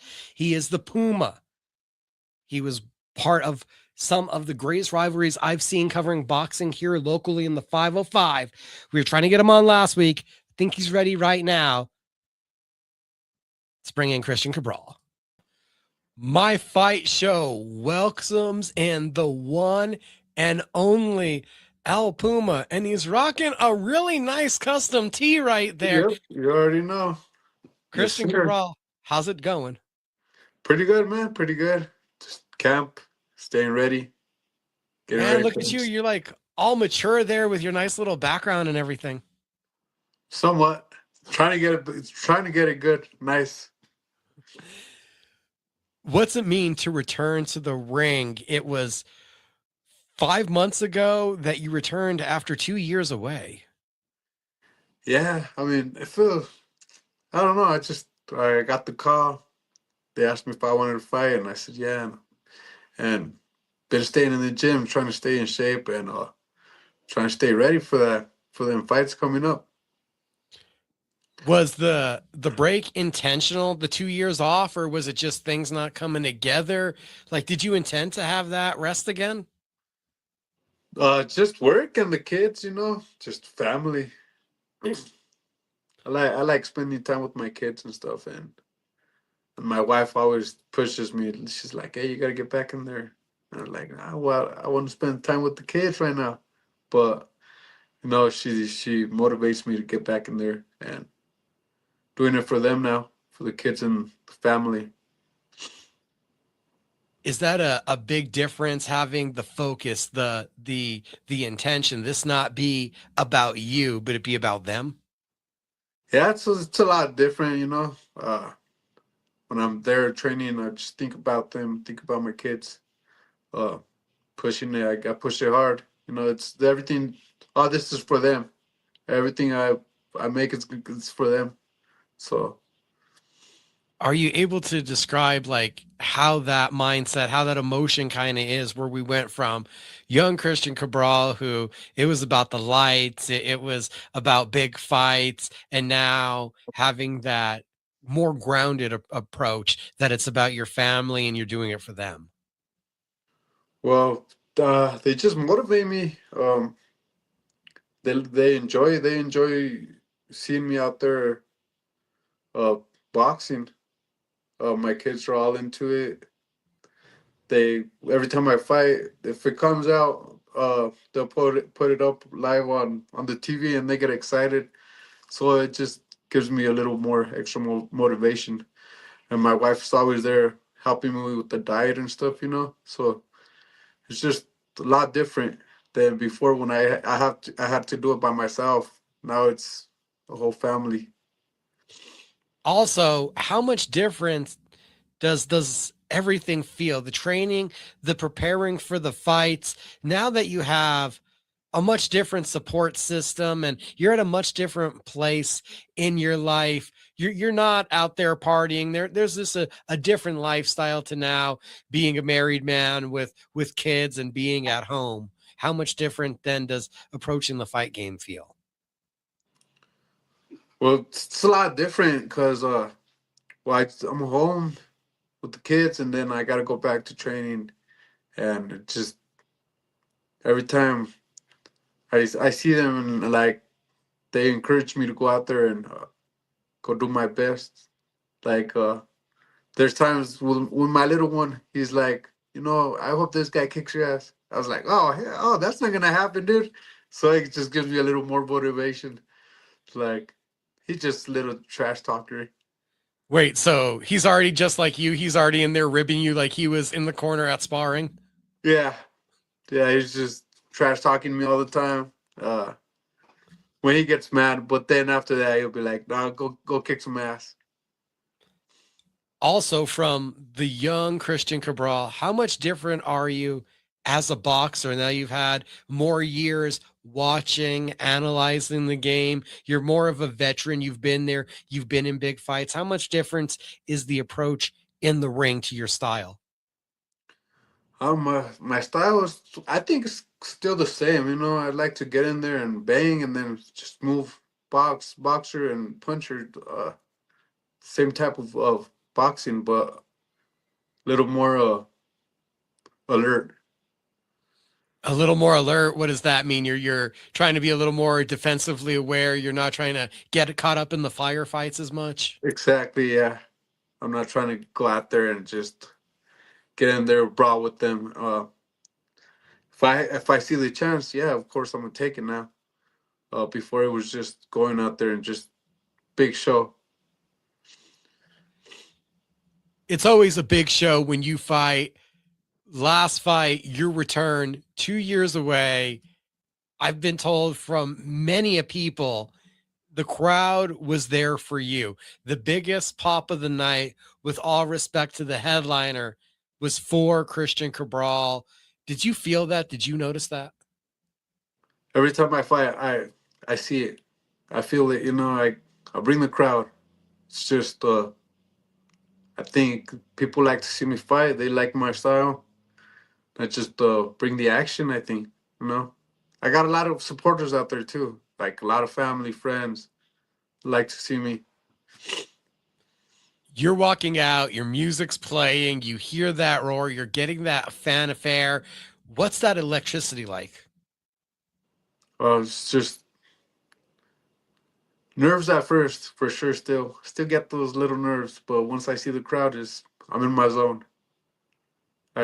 Once I hear people yelling my name and chanting Puma, I'm back in my zone, and that's where I belong.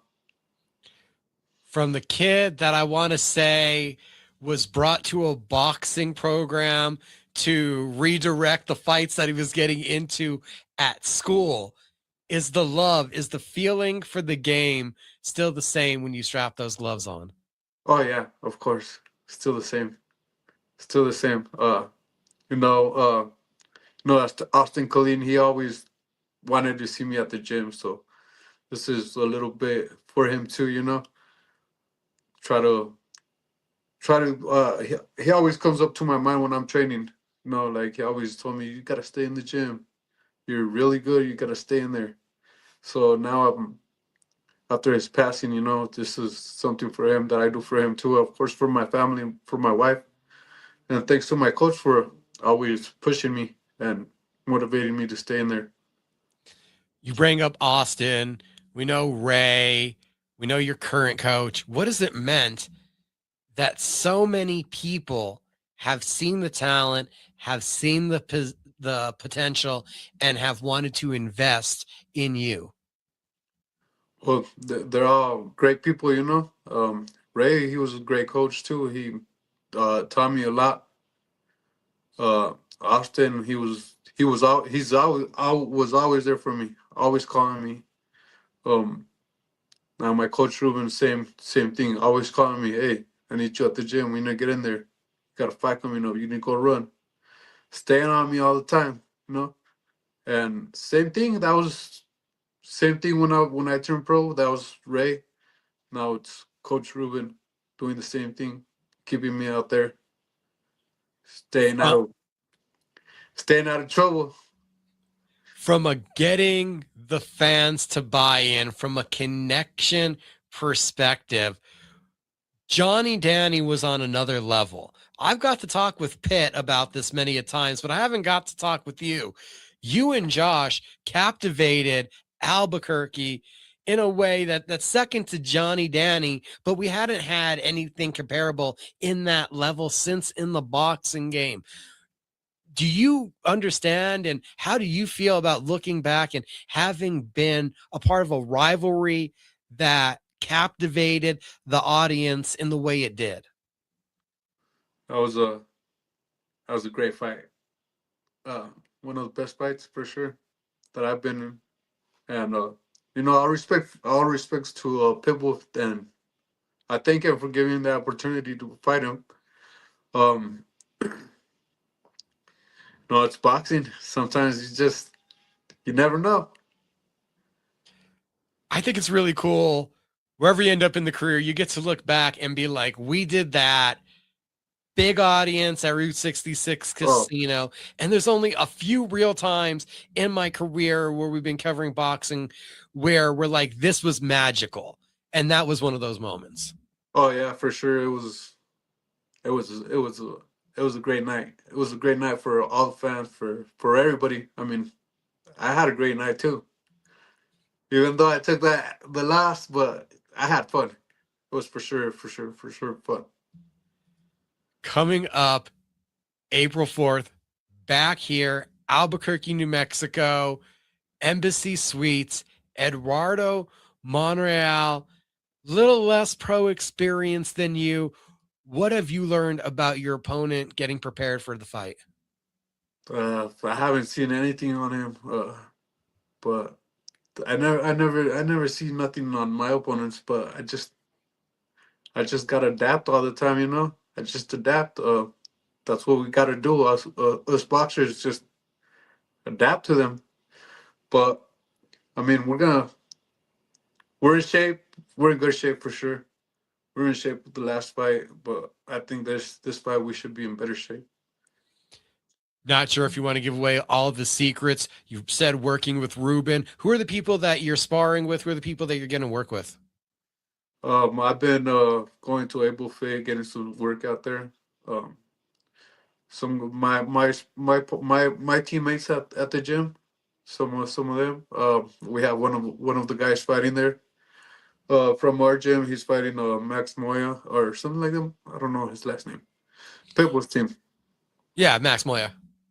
Yeah, I've been sparring him. We've been helping each other.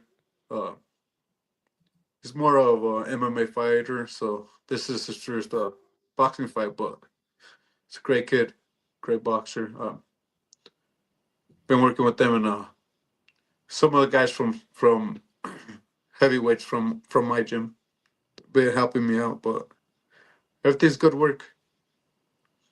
We got Cristian Cabral, veteran pugilist. Can't let him get away without asking him.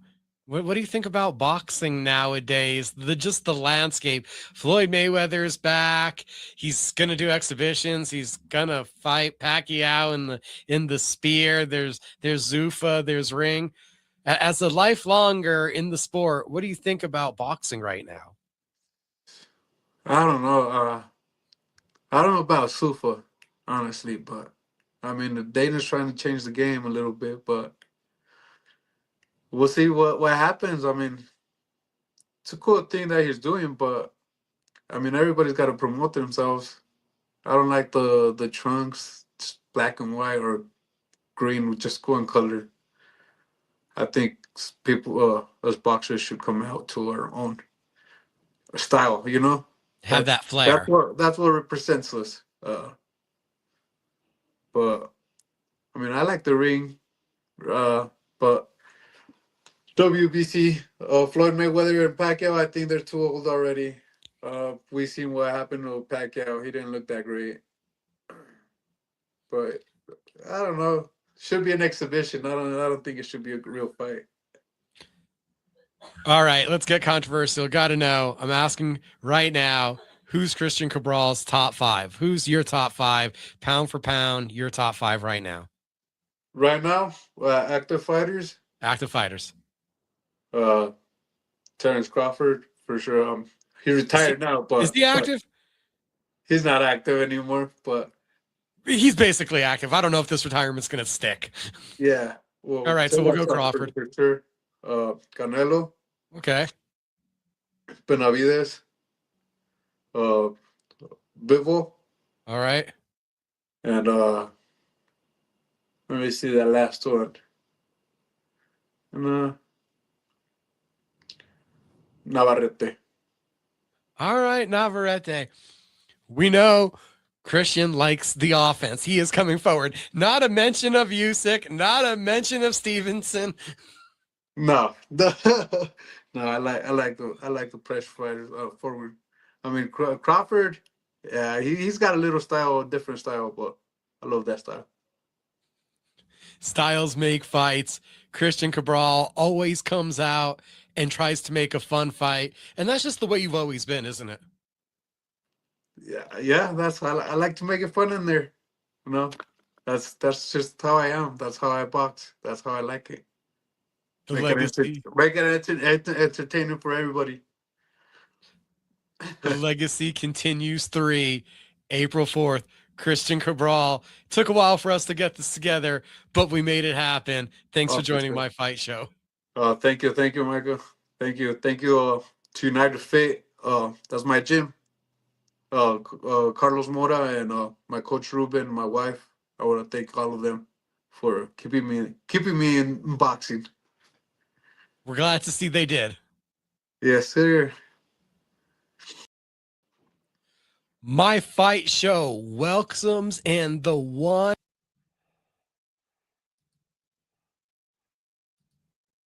I think I just recorded the interview and started to play it right back, guys. That was a new function I just learned. That was an interesting one. All right. Cristian Cabral. It took us 2 weeks, but we got him on. The Puma, April 4th, Legacy Boxing Promotions, Embassy Suites. A guy that I swear, first year I started covering, I got to watch him, watch his skills evolve, and literally watch this man mature, action style, fan friendly, has done some things that are absolutely incredible in this New Mexico boxing scene. He's going to be on the card alongside former rival Josh Pitbull Torres. You get the hammer in the main event. Abraham Perez, Legacy Boxing Promotions, April 4th. That one is definitely going to be a fun one. Talking a lot about the boxing here tonight. A lot coming up this week.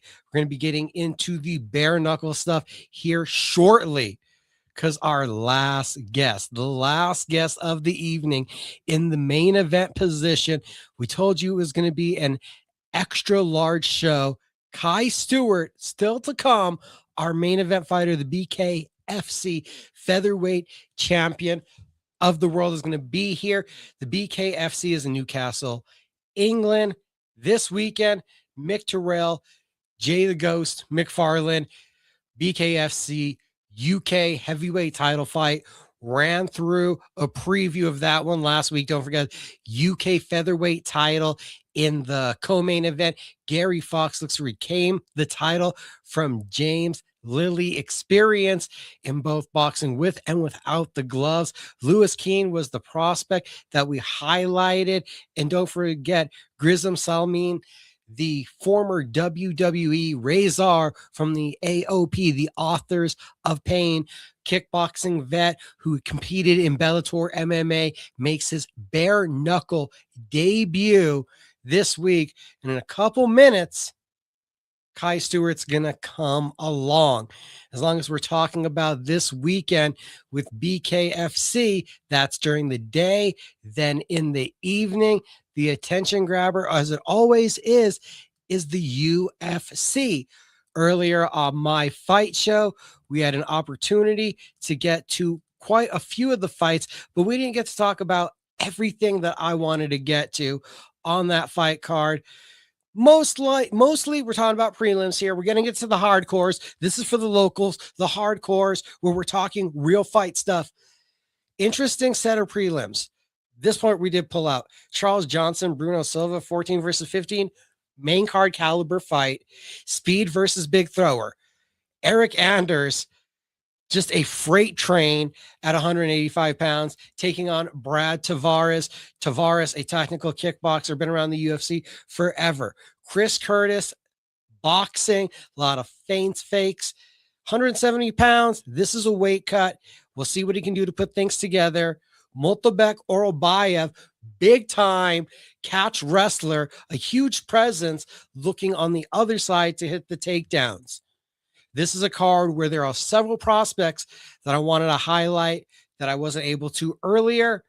Bia Mesquite, 6-0, world-class jiu-jitsu, multiple-time BJJ world champion, 6-0, taking on Mexico's Monserrata Rendon. More of a boxer, does have a adequate ground game, where we're talking about a true high-level specialist in Mesquite. There is a injury, obviously, with the neck surgery that took away Kayla Harrison. We have Amanda Nunez. We're awaiting the return of Juliana Pena. There were injuries also that have sidelined Raquel Pennington. Norma Dumont is trucking towards a big fight. And outside of Norma, Bia Mesquite is the most promising prospect. She is in her mid-30s. Striking while the iron's hot is going to be prevalent. And I think that there's a good chance that she is able to, just with her jiu-jitsu, manage and overcome a lot of this competition. A tough task in a big 135er in front of her this weekend. Elijah Smith, a 7-fight win streak. He comes off of a knockout by slam, taking on Si Young Yu. Yu has won 5 in a row, road to UFC, 2 more fights in the UFC. More of a known entity, a 19-fight veteran, Elijah Smith from Colorado. the son of Gilbert Smith, a beast that I am highly intrigued by. Bantamweights, we get the debut of Hecher Sosa, 11-fight win streak coming off of the Contender Series, taking on a Luan Lacerda, a submission specialist who's only 1-2 in the UFC. Interesting debut for Sosa, kind of a soft landing spot from the Contender Series vet. Oki Alaboje versus Manel Sosa.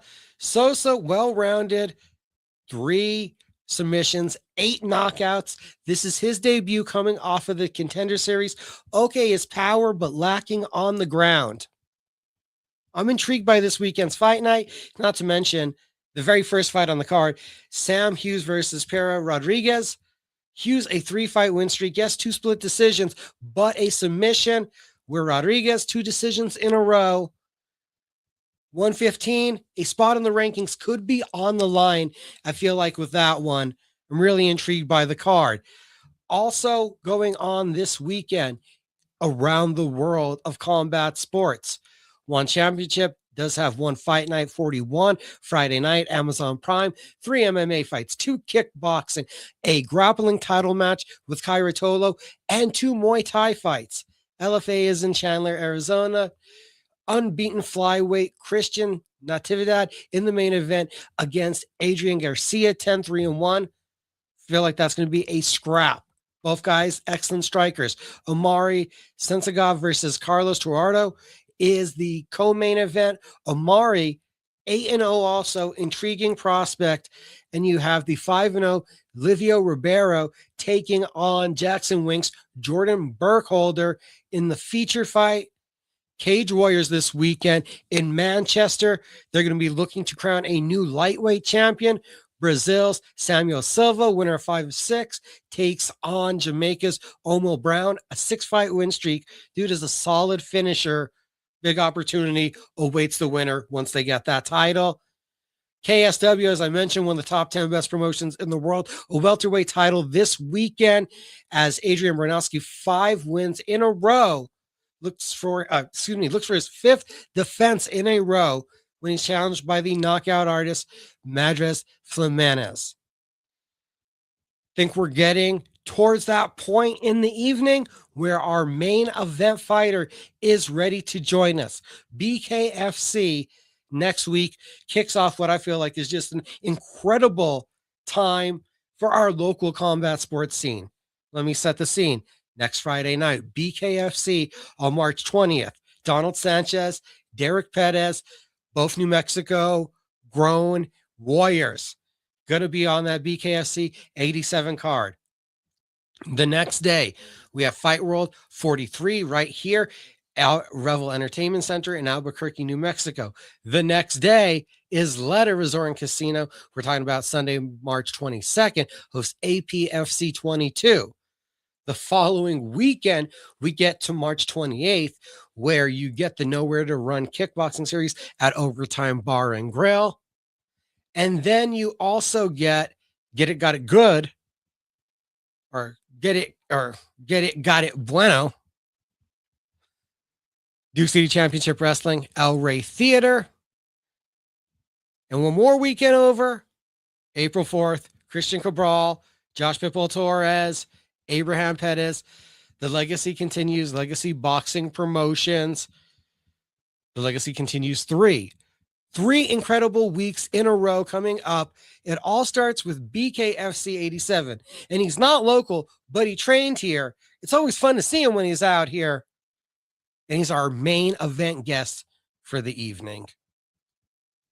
For tonight's main event interview here on My Fight Show, we have royalty joining us. He defends at BKFC 87. There's only one king in BKFC, and he's Kai Stewart. Yes, sir. Yes, sir. How are you? How are you doing, Mika? Oh, good.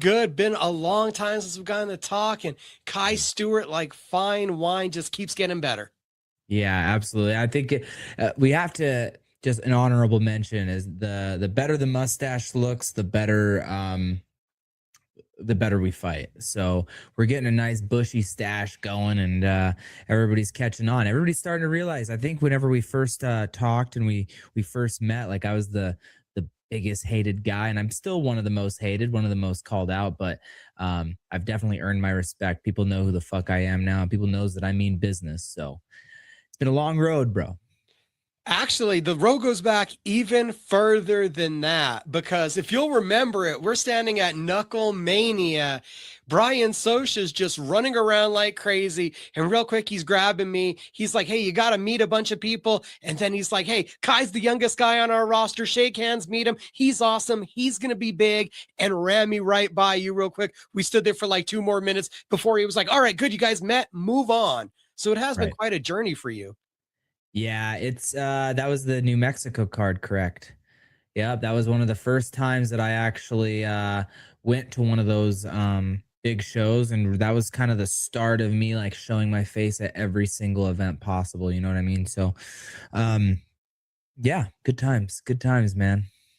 Man, and then we got to bring it up. You said the first time we talked, well, the first time we talked on camera, all of a sudden there was a giant arm coming from behind my head, and you've outlasted Howard Davis in this sport, and you put that to bed. And it's appropriate we talk about that moment as you're hated in Florida and going to be heading right back there.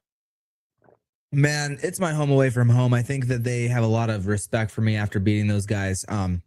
You know, on the surface, you know, one thing I think the Florida loves more than hating on me is the USA. So I do think heading down to Florida, USA versus Spain, I think we're going to be in a good spot. I do know that they're going to try to butter me up a little bit to get a rematch with Brian Duran. And so we'll see. We're on the same card. He's, I think he has an opponent that he should finish, so we might make some noise, and that'll be that. But yeah, zero pressure going to Florida this time. Last time I was the biggest hated guy, and you know, I was booed so fucking crazy. It was the craziest shit I've ever heard. Just 10,000 people booing me directly at my face because of how the seating is.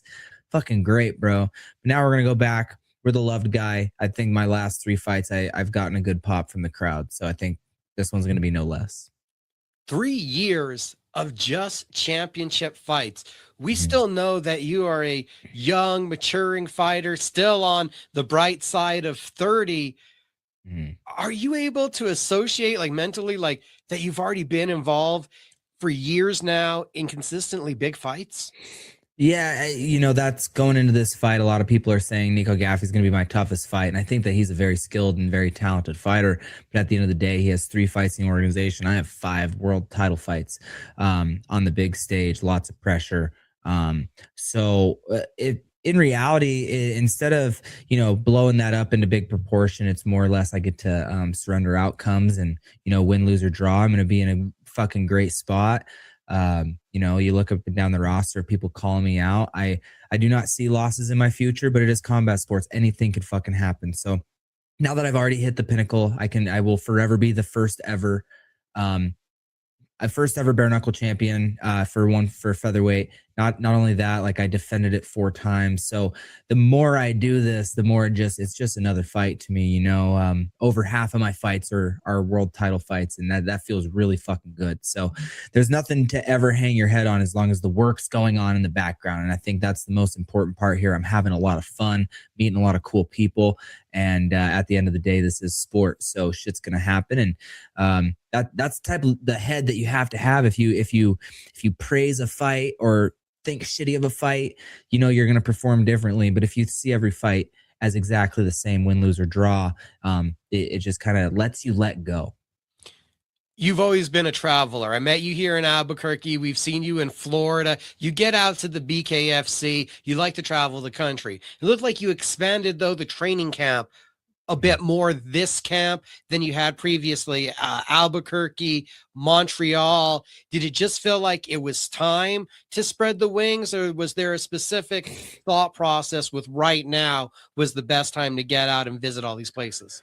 So I had just such a layoff. I knew that I needed to go get some really good rounds in with people just to kind of get that rust out of the way. Because I mean, I stayed in shape. I did 3 fight camps getting ready for this fight just because we thought we had different dates. And so I went out there. I sparred with the likes of Rob Font, who may have not looked the best in his last fight. He did great. He didn't get fucking submitted. He got off the ground a couple times, but at the end of the day, like, he's a fucking amazing striker, and him and I shared some great rounds. Me and Eamon Zahabi, who's now going to be fighting a foe of mine, Sean O'Malley. I think that there's a lot of really, really cool. You have to get better. If I'm going to the same gym every single day and beating on these guys, no offense, my training partners are all great, but it just, there's a false sense of reality. And so I'm still in the same spot for my full fight camp, my day-to-day, my 8 weeks. But we went up to Montreal because that's where my manager's at, Georgia St. Pierre, Faraz Sahabi. It's just, everything's working so freaking good to be able to just spread my wings a little bit and learn more. Because you got to remember, I started boxing in 2021, end of 2021. So like, I'm still so new and green in my striking that even though I do make my own game plans, I do come up with a lot of things. I still have to learn the fundamentals of the sport from people that have done it. Nobody's been in the bare knuckle ring as long as me, with the select few of a couple bare knuckle fighters on the roster. But, I got to be top 3 in total fight time. It's got to be close. It's got to be really close.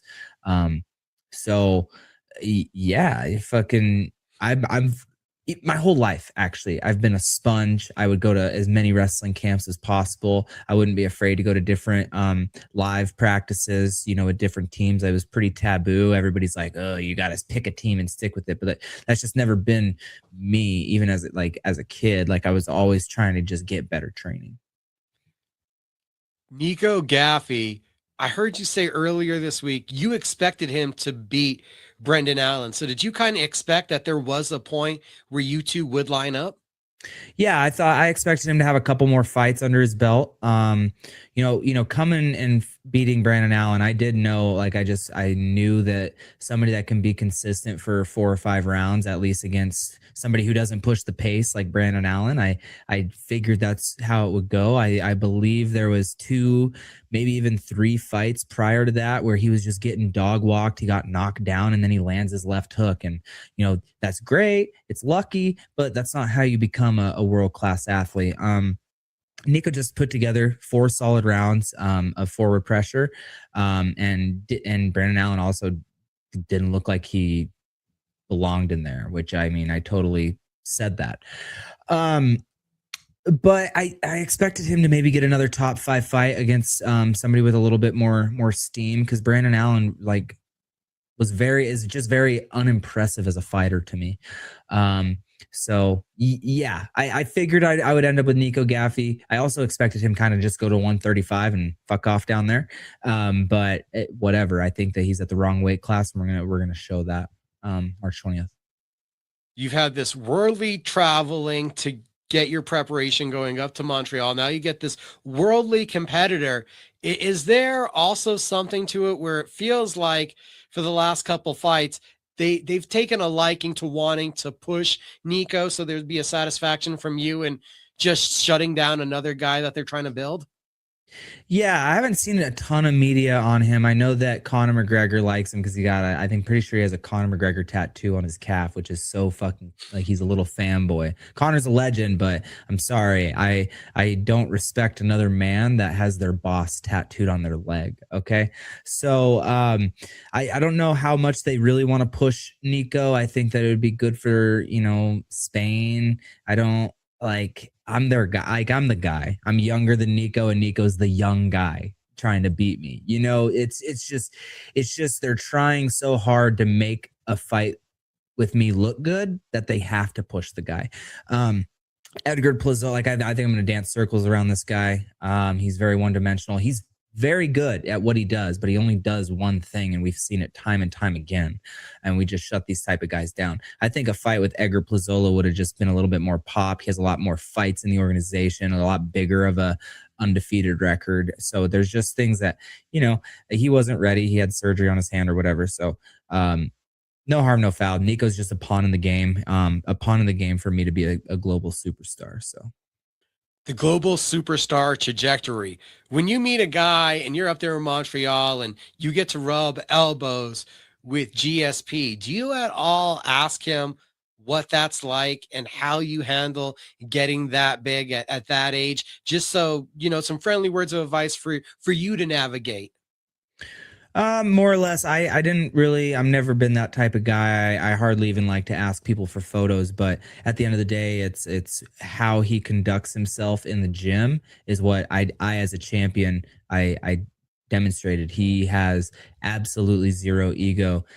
He was in there grinding. He had his headgear on, just absolutely pushing the pace on people, and he's not competing. So that's that champion goat mindset, and that's a life that we've been living. But he's done it at such a much higher level, such a much more global respect. So being able to just know that it's possible to reach that pinnacle and remain humble in who you are is kind of what I aspire to be. So that's kind of the advice that I took from Georges St. Pierre. He did shout out my bare knuckle fighting.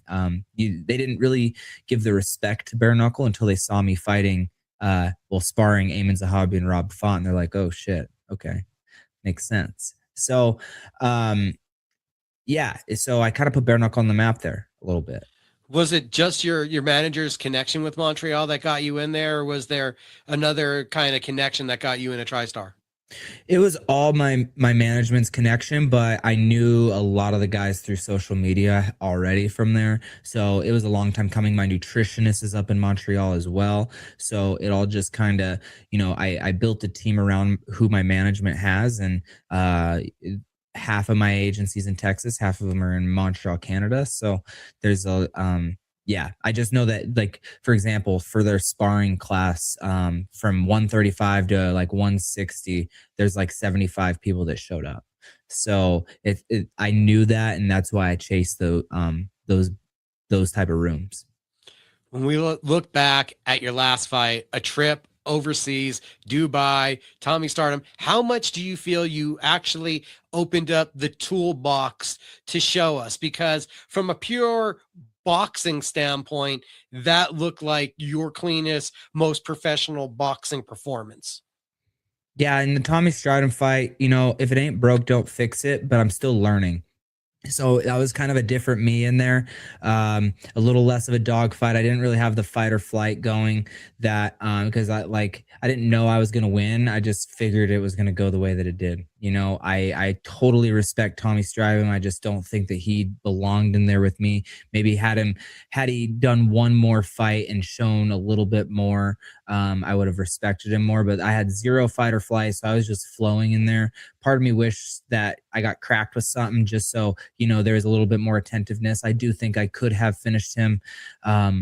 But I was just putting on an absolute clinic, landing big shots, and he kept coming forward. So hats off to him for not giving up. But in the fourth round, I believe I put him down near the closing bell, and I heard a noise, and I figured that was it. And then he got back up and kept going. So then I just, you got to, in bare knuckle, at the end of the day, I think it's a very defensive game because there's no big puffy gloves. So I'm not going to go in there and be a meathead, plant my feet and make it a 50-50 fight and stand and bang. That's just not who I am, not how I fight. I'm going to go out there and I'm going to win the fight at all costs. And I was able to just let go and have a lot of fun and show that I can box.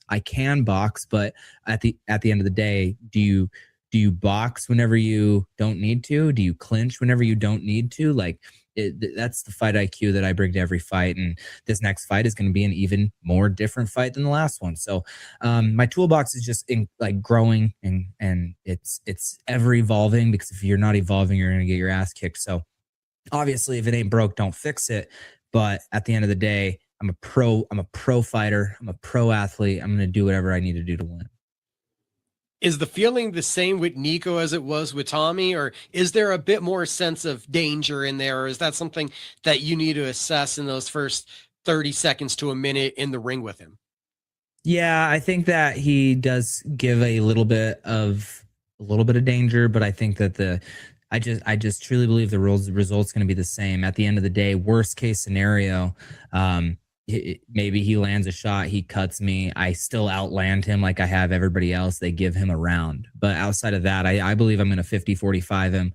I believe it's going to be worse than that because I'm going to put him down.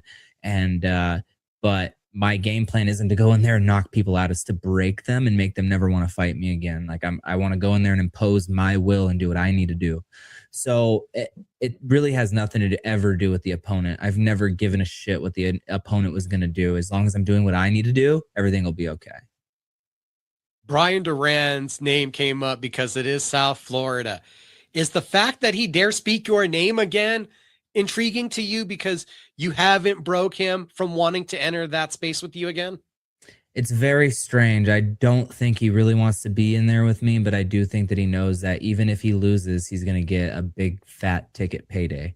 So I do think that from the casual fan perspective, it's like, oh, you didn't finish Brian Duran, blah, blah, blah, blah, blah. But I sat him down 3 times, broke his spirit. He did not want to be in there with me. He made excuses for months and months and months, but if he wants to fight, let's fight. But the money's I know what he's going to be kind of making in ticket commission. So it's like, there's absolutely zero way. Like there's no sold out Brian Duran fight unless there's me, because guess what? There's been fights with him after the fact and they don't sell as well. So he doesn't sell as well. So without me, he doesn't get those sales. So I'm going to need some extra money to entertain something with Brian Duran. Cause I don't put the time or effort into selling because it's going to sell out. It's sold out. Every event that I go to, it sells out. So it's not that I don't want to sell tickets. If I was in Montana, of course I'd fucking sell tickets, make my bag, but I'm in Florida. I don't got to do it.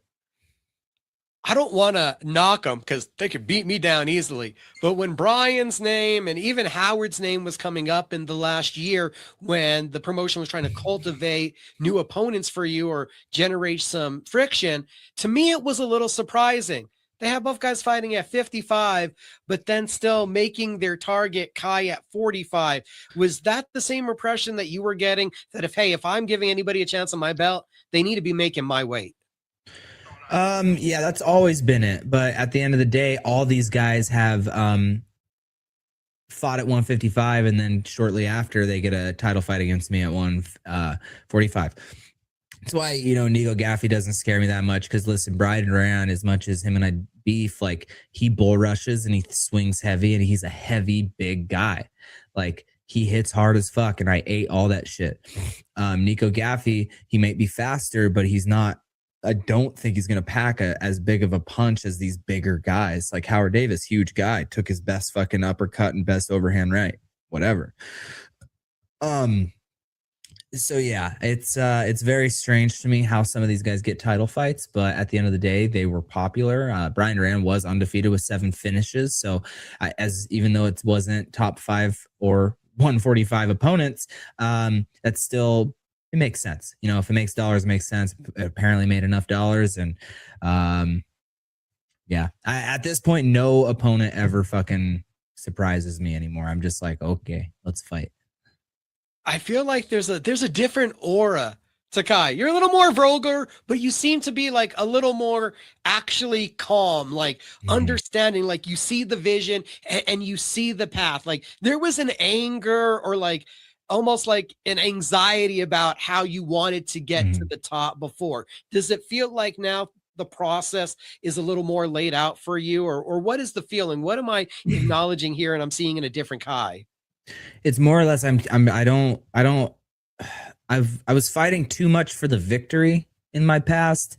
Now I'm fighting for legacy and like how really good am I? Because I've already proved everybody wrong. I don't have to win again in the ring, but if I want to stay safe for one, and if I want to really show how good I am at this, I do need to win, and I need to win for myself. So it doesn't matter what I say. Like I'm going to talk shit, win, lose, or draw, just like in a video game. If I'm killing people, I'm talking shit. If somebody kills me, I'm talking shit. So people think, like, I do think people are like wanting me to fail eventually just so they can see how I react, and they're going to be sadly mistaken whenever I'm roasting myself and whatever, if that day ever comes, so I don't have to stress about it. I'm playing with house money. I've achieved my childhood dreams of becoming a world champion in something. So what else do I got to prove? And I'm only 25. So this could I could have something catastrophic happen. I'm 2 semesters away from graduating. Boom, I have a fucking good job. You know, I like just go back to school, whatever. I don't think that's my route, but that's what allows me to just, you know, live life and have fun. And this is genuinely fun. If it wasn't fun to me, there would be a lot less interviews. I would say no to interviews. I would just go out there, win the fight, move on. But I love it. I love talking to the camera. I love trying to expand my name, grow my name. And at the end of the day, I'm a pro athlete and I get to continue all the hard work that most people have to give up. Like we all, not we all, but a lot of our population were athletes as kids, and there's no responsible or route for them to actually do that financially. And I'm getting to do that financially. So it's more, I guess for lack of better terms, and I went on an absolute tangent on this, but it just stems from gratitude. I have a great family, great support system, great backup plans. So now I just got to see how fucking good Kai Stewart is. Kai Stewart doing all of this to show how good he is. He continues to show how good he is. I got to ask, are you okay with being ranked number 3 pound for pound right now? Lorenzo's had 2 belts, and Austin Trout, having dominated boxing, been a world champion, and come over here unbeaten. I think you're okay with it, but I need to know from you. You know, Austin Trout is my dog at the end of the day, so I'm not going to rag on him a little bit. My only comment between me and Austin Trout is I just have more fights than him in this organization, and I do believe that strength of schedule kind of gives that to me. I know that he fought Diego Sanchez, but that guy was so washed, and it's like this and that. But he did beat Palomino twice, so you know, all 3 of us have our own right. Lorenzo Hunt's absolutely sleeping people, but he does have 2 losses on his career. But he's since vended, like his knockout streak and is fucking going since his last loss. So he beat the former pound for pound number 1 guy. So clearly Lorenzo's the guy. Lorenzo is bare knuckle until like he is getting older. So I'm just gonna, you know, you got to let him enjoy it. But there's a very, very good chance that there's like we see King Kai pound for pound by the end of 2026 if I do what I say and think I'm going to do. Kai Stewart shooting for that pound for pound, unbeaten in the sport. The only, very important for all of us to recognize, people, the only featherweight champion that we have ever known in BKFC, setting the world on fire. We're looking for this big return. And I need to know then, and you go off on the longest tangent as you want to on this one, you haven't been active for a year. What did that mean? What did that do to you? And how did that like evolve you as a fighter? Because I'm wondering if this time away got to that early gratitude of what you'd accomplished and that this could all be so short and taken away at any moment. You know, I do think that there was some of that. There was some fear that maybe, did I do something wrong? Did I do something wrong? You know, the fight game doesn't give a fuck about the fighters. I do think Bare Knuckle gives a fuck about their fighters. So that's not where I'm heading with this.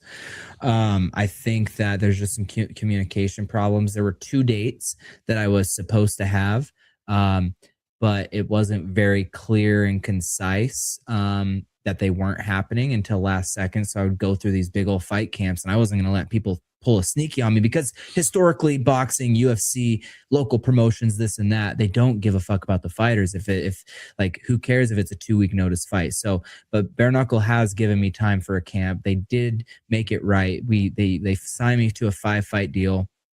For 2 years, they flew me to Philly to do some special filming that they haven't done with another fighter before. So, you know, I had a massive super fight scheduled for Knucklemania 6. There was some just logistical stuff that happened that, you know, in business sometimes shit falls through, and so unfortunately that didn't even get to be announced, but that would have been a life-changing fight. And so from there I just have to, you know, that's why we put in 3 full fight camps, even though we didn't actually have a contract or an official date. I was told I was supposed to be fighting at 2 separate dates. We trained for those dates and we were ready to go. So in theory, how can I look at this? I can look at it one of 2 ways. I can dwell on him like, oh, or I enjoyed my life. I traveled. I was still training, but I traveled a bunch. I was out on my boat a whole bunch. I got to spend time with my girlfriend traveling.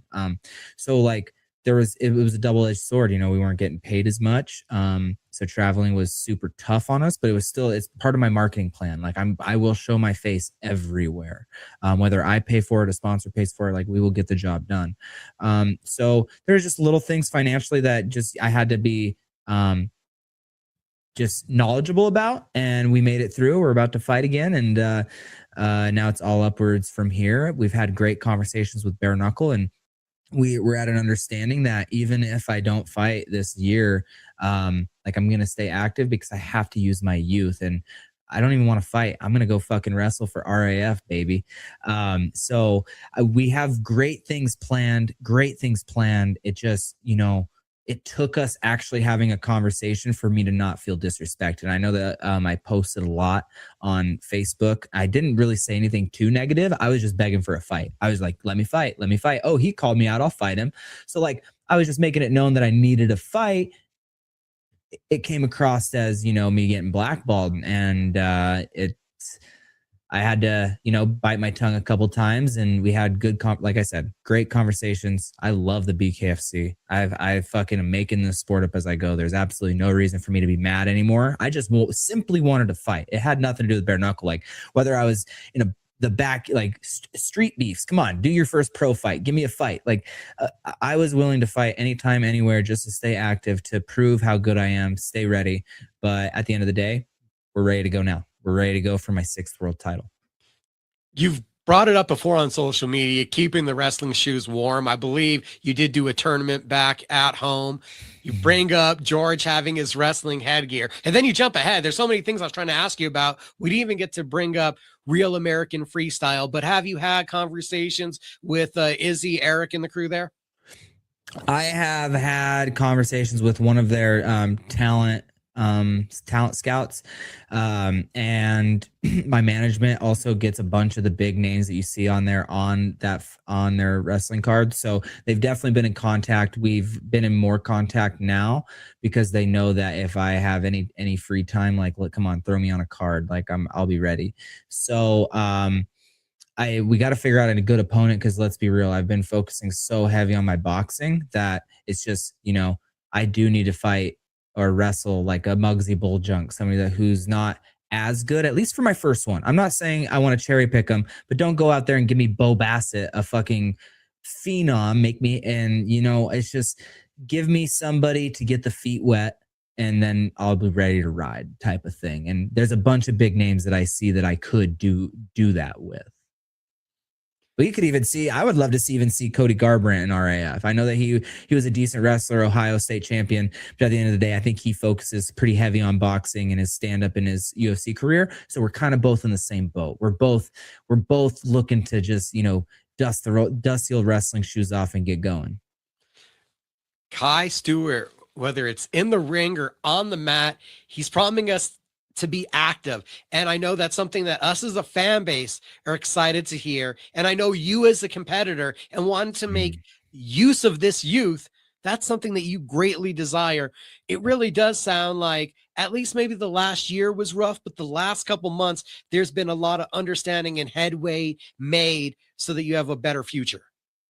Yeah, it's all about longevity and being able to plan my life as a human being. At the end of the day, I have to respect my girlfriend. Like we couldn't do things for her because we didn't know if I had a fight or not. And so I just want to be able to have a family, have my life. And I do believe the conversations that have since been had, we can at least do a little bit more planning. There's going to be a lot more communication. Hopefully that's up and down the roster, but even if it's just me, just so their youngest guy, their youngest champion can take his girlfriend on a vacation, then let's make it happen, whatever. But yeah, great spot, and I'm so happy and grateful for the opportunity to still do this. Like I thought going into college that I was gonna not have very many years of athletics yet. I left, and I ended up not really wrestling, kind of wasted 3 years. Through COVID, we had a couple amateur fights. Then I had a knee scope. I didn't have a knee injury. There was a cyst in my knee. They went out, pulled it out. But either way, I was out for 9 weeks, which was wrestling season. So it's just, I thought it was going to be over just because of how my college career was looking. And then everything went absolutely like left field, and I would not trade this for anything, win, lose, or draw. I would not trade the life that I have right now. Are you surprised, bringing it up like that? Are you surprised about the journey that Bare Knuckle has led you on? A wrestler, a little bit of MMA. Are you surprised 7 fights later? And I keep looking at the poster behind your head, man. Almost 3 years that you've been the world champion in a sport that it almost feels like an accident that you got involved with. It really was. I wanted a puppy to start it. They offered me the same amount of money it cost to get the boxer puppy. I ended up not getting the dog. Realized I had my dog, had a dog in me, but you know, and Joe Riggs, it was out of spite of Joe Riggs, man. Like, he told me I couldn't punch. He said in interviews that I couldn't punch my way out of a paper bag, spread rumors about me, fucking got in my girlfriend's face, called her an ugly bitch. Like just a nasty human being who thinks he's fucking cool, Mr. ex-UFC guy. But it's like, look at me now. Look at me now. I did this to spite him, and it ended up being the best decision of my life. So, you know, thank you for being a cocksucker, Joe Rigg. It led me to the best life I could possibly fucking possibly live. Do you already envision, do you have a plan? What's the next step in just us taking this superstardom, the King Kai brand, to that next level? Man, I just got to get through Nico Gaffey, become a record-breaking or record-tying 6-time BKFC world champion. And then, you know, David Feldman is a genius at the end of the day. He took Bare Knuckle and completely created a new sport, and it was his vision. So I know that they're going to have a plan for me.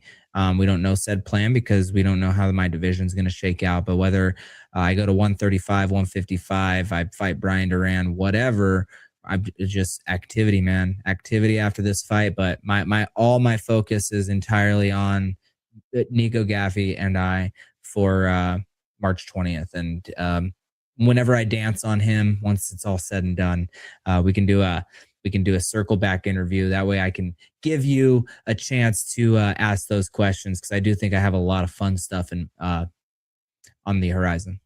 Well, one more thing just on the horizon, and maybe this will just be a seed.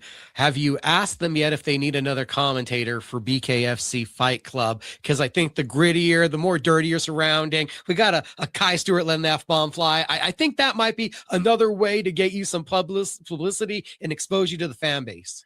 I'm definitely, now that thank you for planting the seed. I'm going to talk about that, because the title sponsor that was announced for it is Kirgo, and they're my personal, actually, hold up. Oh, we got to get the sponsor some love. Which shirt is it? Kirgo. Yeah. Here we go. Got it. Yep. We can Kirgo.com, using code King Kai. You can sign up for all your gambling, sports betting needs. Anyway, very good guys. They're more friends than they are sponsors. And I do believe that if they're the title sponsor, maybe they have a little bit of sway. Now, Chris Lights Out Lytle and Sean Wheelock are the best in the business, and I absolutely love their commentary. But I think you're right. You know, a different event, I think, requires a different face. Even if we had both of them and all three of us, and I sat through for just the top 3 fights, or the semifinals, finals, like something, I think that is on my future, because I'd love to talk. Like, I can talk all night, talk. Like, so, like, let's put it to use. King Kai, the brand, the superstar, everything is growing, the exposure, the fights, and it looks like you've got possibilities even in mind. He said going down in weight. He said going up in weight. So it seems like there's just, the world is your buffet right now. Yeah, I just think that there's a lot of shit going on with Ibarola. I think he was kind of corny saying that he doesn't need to ask permission. He wasn't under contract. He just did a gloved boxing match the other night, and it's like, I sat around for 11 months and respected the title because I'm a true world champion to this organization. And he acts like this big old company guy saying that he's the saving grace of BKFC. Like, bitch, shut up. And I would love to go give Bare Knuckle Fighting Championship just more King Kai, because I'm the best definition of a world champion for their organization. So that would be like taking candy from a baby. The worst part would be the weight cut.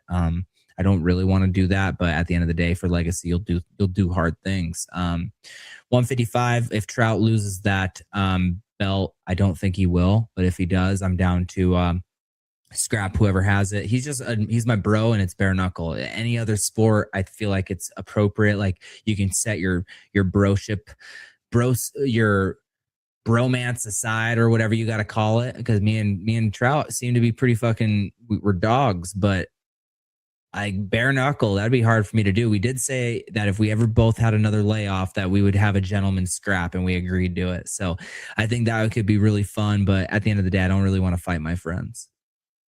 All right, we'll brew up some trouble. So you see Austin getting past Bonner. I'm a homer. He's like 4 hours away from me. I've known the guy forever. Yeah, Bonner, depends on what Bonner shows up. I think that Bonner had nerves whenever Feldman, I think both guys just were so timid fighting to not lose, and you can't do that as a world champion. You have to go take it, and I think that Austin Trout has that experience, and if the Ben Bonner that fought Tony Soto comes to play, I don't think he gets past Austin, no doubt Trout, but Ben Bonner has some cannons on his arm, so it's bare knuckle. It's a possibility. We have seen Austin Trout get dropped. That was up a weight class, so we got to give some credit where credit's due, but we'll see, man. I think Austin Trout gets that done, no issue. Returning to the scene of the crime, as we'll call it, Seminole Hard Rock. You guys in Hollywood, Florida, get ready. If you're not there, BKFC app, the best literally deal in all of combat sports the whole year for like $50. My favorite app on my phone with all the like 10 apps I have to watch different fights. This is my favorite one with the affordability, with the star power the company's growing. Kai Stewart is awesome, and I always appreciate you answering the messages and making time to give me a couple words. Yeah, absolutely, man. I cannot wait for the victory lap tour after the fight, after I become a record-breaking 6-time BKFC world champion. Follow me on Twitch, guys. King Kai 145 for all my live streams. It's going to be fun. I'm going to be fishing, going to be camping, going to be traveling, and it's all going to be live for you, the fans. So get ready for that. Get ready for a fuck ton more King Kai, baby. More My Fight Show in just a minute. We'll be back to sign off.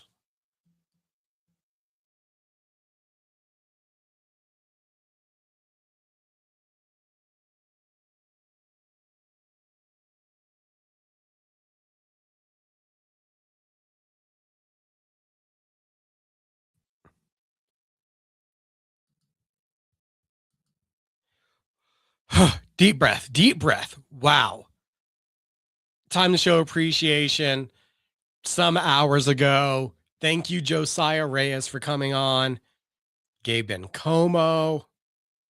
Got to talk with Nick Gonzalez. Nowhere to run, turning into a professional kickboxing organization. Barber Gabe's Fades, 100 Course Northwest. Stop by, see them at Suite 107, barbergabesfades.net to book your appointment.